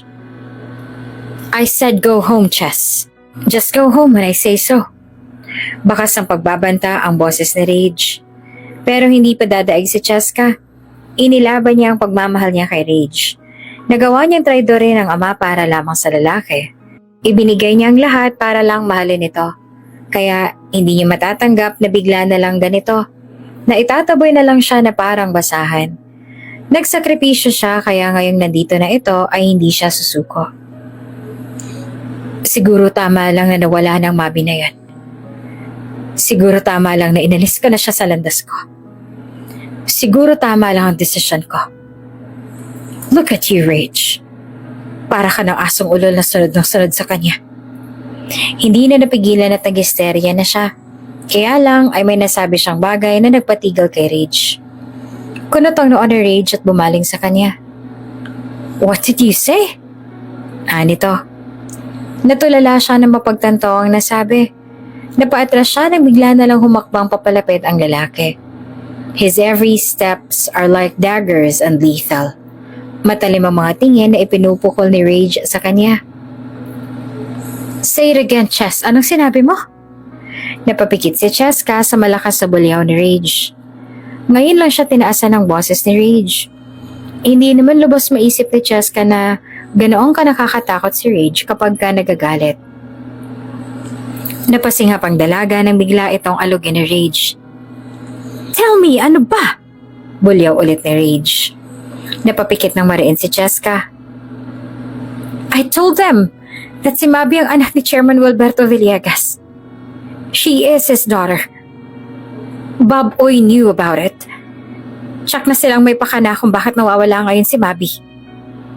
Sa huli, ay naikanta na nga ni Cheska ang totoo. Kaagad na umalis si Rage doon at malaki ang mga hakbang na lumabas ng opisina. Hindi alam ni Rage ang totoo na si Mabi ay anak ng mismong chairman. Agad na nagbalik kay Rage ang mga panahong sinabi ni Wilberto na turuan niya si Mabi ng mga gawain sa kumpanya. Sa lahat ng mga empleyado ay si Mabi ang gusto nitong i-mentor niya. Kaya pala, dahil anak nito ang dalaga. Hindi man lang iyan sinabi na matanda. Matagal na silang magkasama ngunit hindi nito ipinagkatiwala sa kanya ang anak nito. Kung alam niya lang, ay baka naprotektahan niya pa si Mabi. Tinawagan niya si Wilberto Villegas. I know, iho. Hinihintay kita upang pakinggan ang mga plano ko. Ang kaagad na binungad ni Wilberto sa kanya. Alam na pala nito ang nangyari sa anak. Ibig sabihin, ay siya na lang itong parang baliw na naghahanap kay Mabi. Siya lang itong parang loko-loko na naghahanap sa wala dahil hindi niya naman pala talaga mahahanap ang babae dahil ikinubli na ito ng iba. Galit siya nang dumating siya sa mansyon ni Wilberto Villegas. Naiinis siyang mas ipinagkatiwala ni Wilberto ang lahat sa ama ni Cheska. Kaya lang, ay wala na siyang panahon para sisihin pa ang lalaki. Nandoon na yon. Ang kailangan nila ay ang solusyon. Gustong makipagkita ng mga tauhan ni Bob Uy sa isang lumang building, pinawangkutan ng mga tauhan nito. Dala niya ang pera kapalit ni Mabi. Pero hindi sila sigurado kung talagang makakalabas ba sila ng buhay doon kahit sumunod sila sa gusto ng mga ito. Alam nila kung gaanong kaduming maglaro si Bob Uy, kaya magdodoble ingat sila. Nang dumating na siya sa kuta ng mga tauhan ni Bob Uy, ay napamura kaagad siya. Gusto niya kaagad na makita si Mabi at malaman ang sitwasyon nito. Nasaan siya? Nandito na hinihingi ninyo. Tinaas ni Rage ang bag na puno ng pera. Nagpresenta siyang pumunta roon upang hindi na maghinala si Bob Uy. Andito siya, ani ni Bert D. sabay hila kay Mabi na umiiyak. Nagtagis ang bagang ni Rage. Tiningnan ni Rage si Mabi mula ulo hanggang paa. Sinisiguro na walang galos o anumang sugat ang dalaga. Nakahinga naman siya ng maluwag na makita ang ayos lang ito physically, pero halatang takot na si Mabi. Sabay tayo.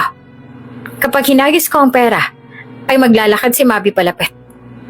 Ani ni Rage sa mga ito. Ngumisi naman ang mga ito at nasa loob sila ng building. Mga bandang 9:00 na ng gabi at halatang sinadya ng mga ito na makipagkita ng ganoong oras upang siguraduhin wala nang masyadong taong dadaan sa bandang iyon ng lugar. Ready na si Rage para sa kasunduan. Pinaglakad na ng mga tauhan nito ang dalaga kaya ready na siya sa paghagis. Nasa kalagitnaan na si Mabi nang hinagis niya ang bag. Nasa loob ng isa. Ngunit nagulat siya nang biglang tutukan ng isang tauhan si Mabi. Mabilis siyang tinakbo ang dalaga upang iligtas pero nakaputok na ang barel bago pa siya makarating sa dalaga. Namilog ang mga mata niya. Nakatitig siya kay Mabi. Nakita niya. Hindi si Mabi ang nakalupasay sa sahig. Iba ang nasa sahig. Si Wilberto Villegas. Dugoan na ang matanda nang makita niya. Katulad nga ng sabi ni Wilberto, maruming maglaro si Bob Uy. Biglang sumulpot ang napakaraming mga pulis. Mabilis na tinutukan ng mga ito ang mga tauhan ni Bob Uy. You love her? Nakangiting sabi ni Wilberto. Nasa delikadong sitwasyon na ang anak nito pero nagawa pang itanong nito ang mga ganoong bagay. Kaya nairita lalo si Rage sa matanda. Tell me, iho. Dahil ngayon pa lang, nagsisisi na ako minaliit kong pagmamahal mo sa anak ko. Ngunit ngayon, gusto kong ikaw na ang huling taong pagkakatiwalaan ko para kay Mabi.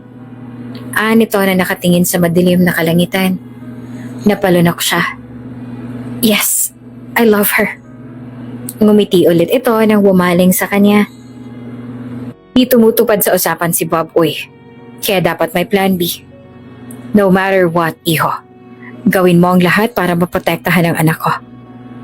Ang mabigat na salitang binitawan ni Wilberto. Hindi naman inaasahan ni Rage na buhay nito mismo ang ibig sabihin nitong plan B. He risked his life for Mabi. Kaagad nilang isinugod sa ospital ang matanda matapos ang nangyari.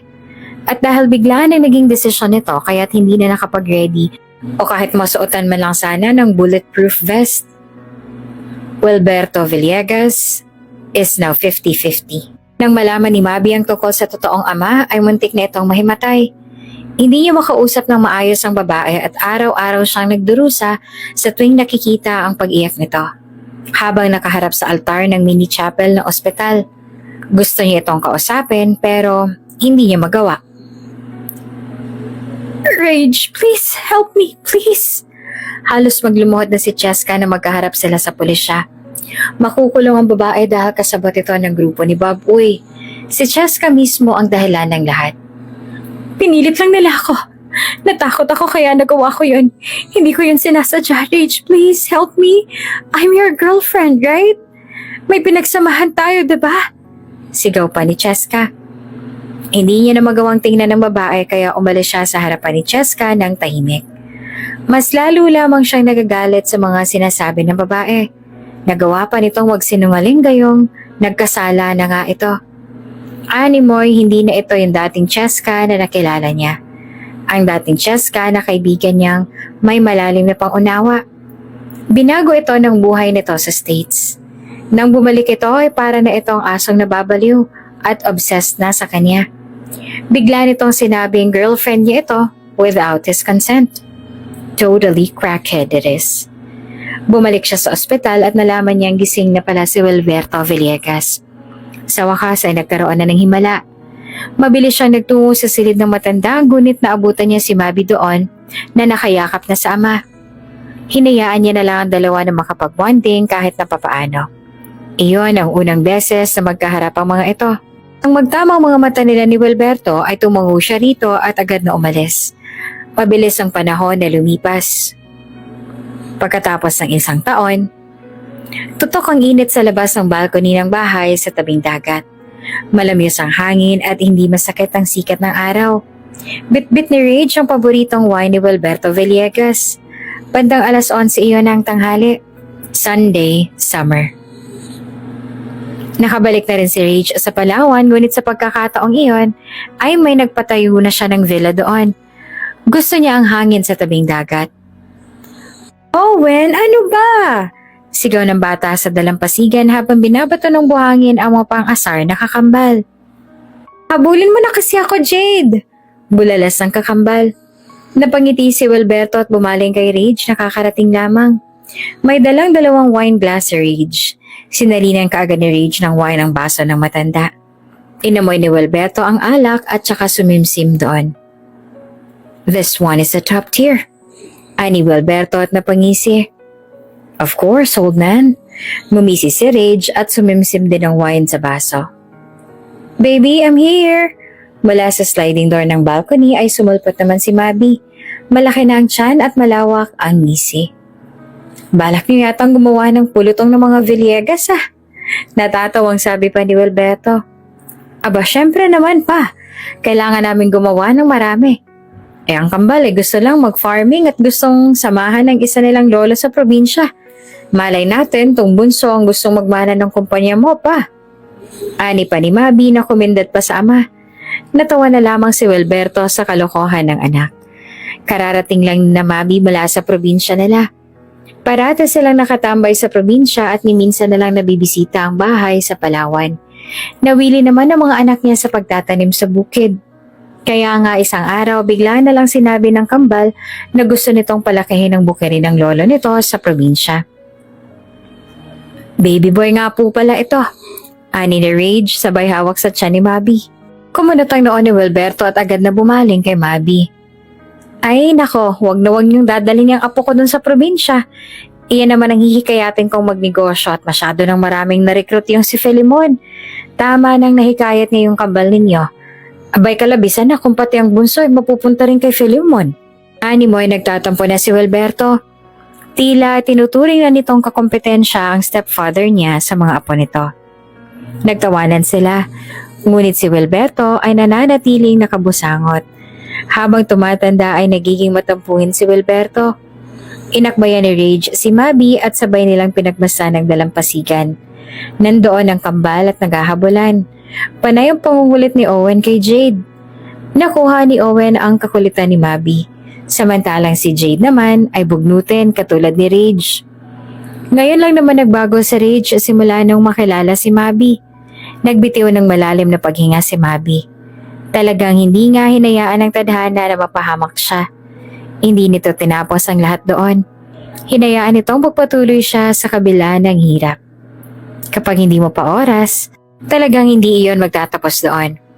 Hinawakan niya ang kamay ni Rage na nakapatong sa tiyan niya.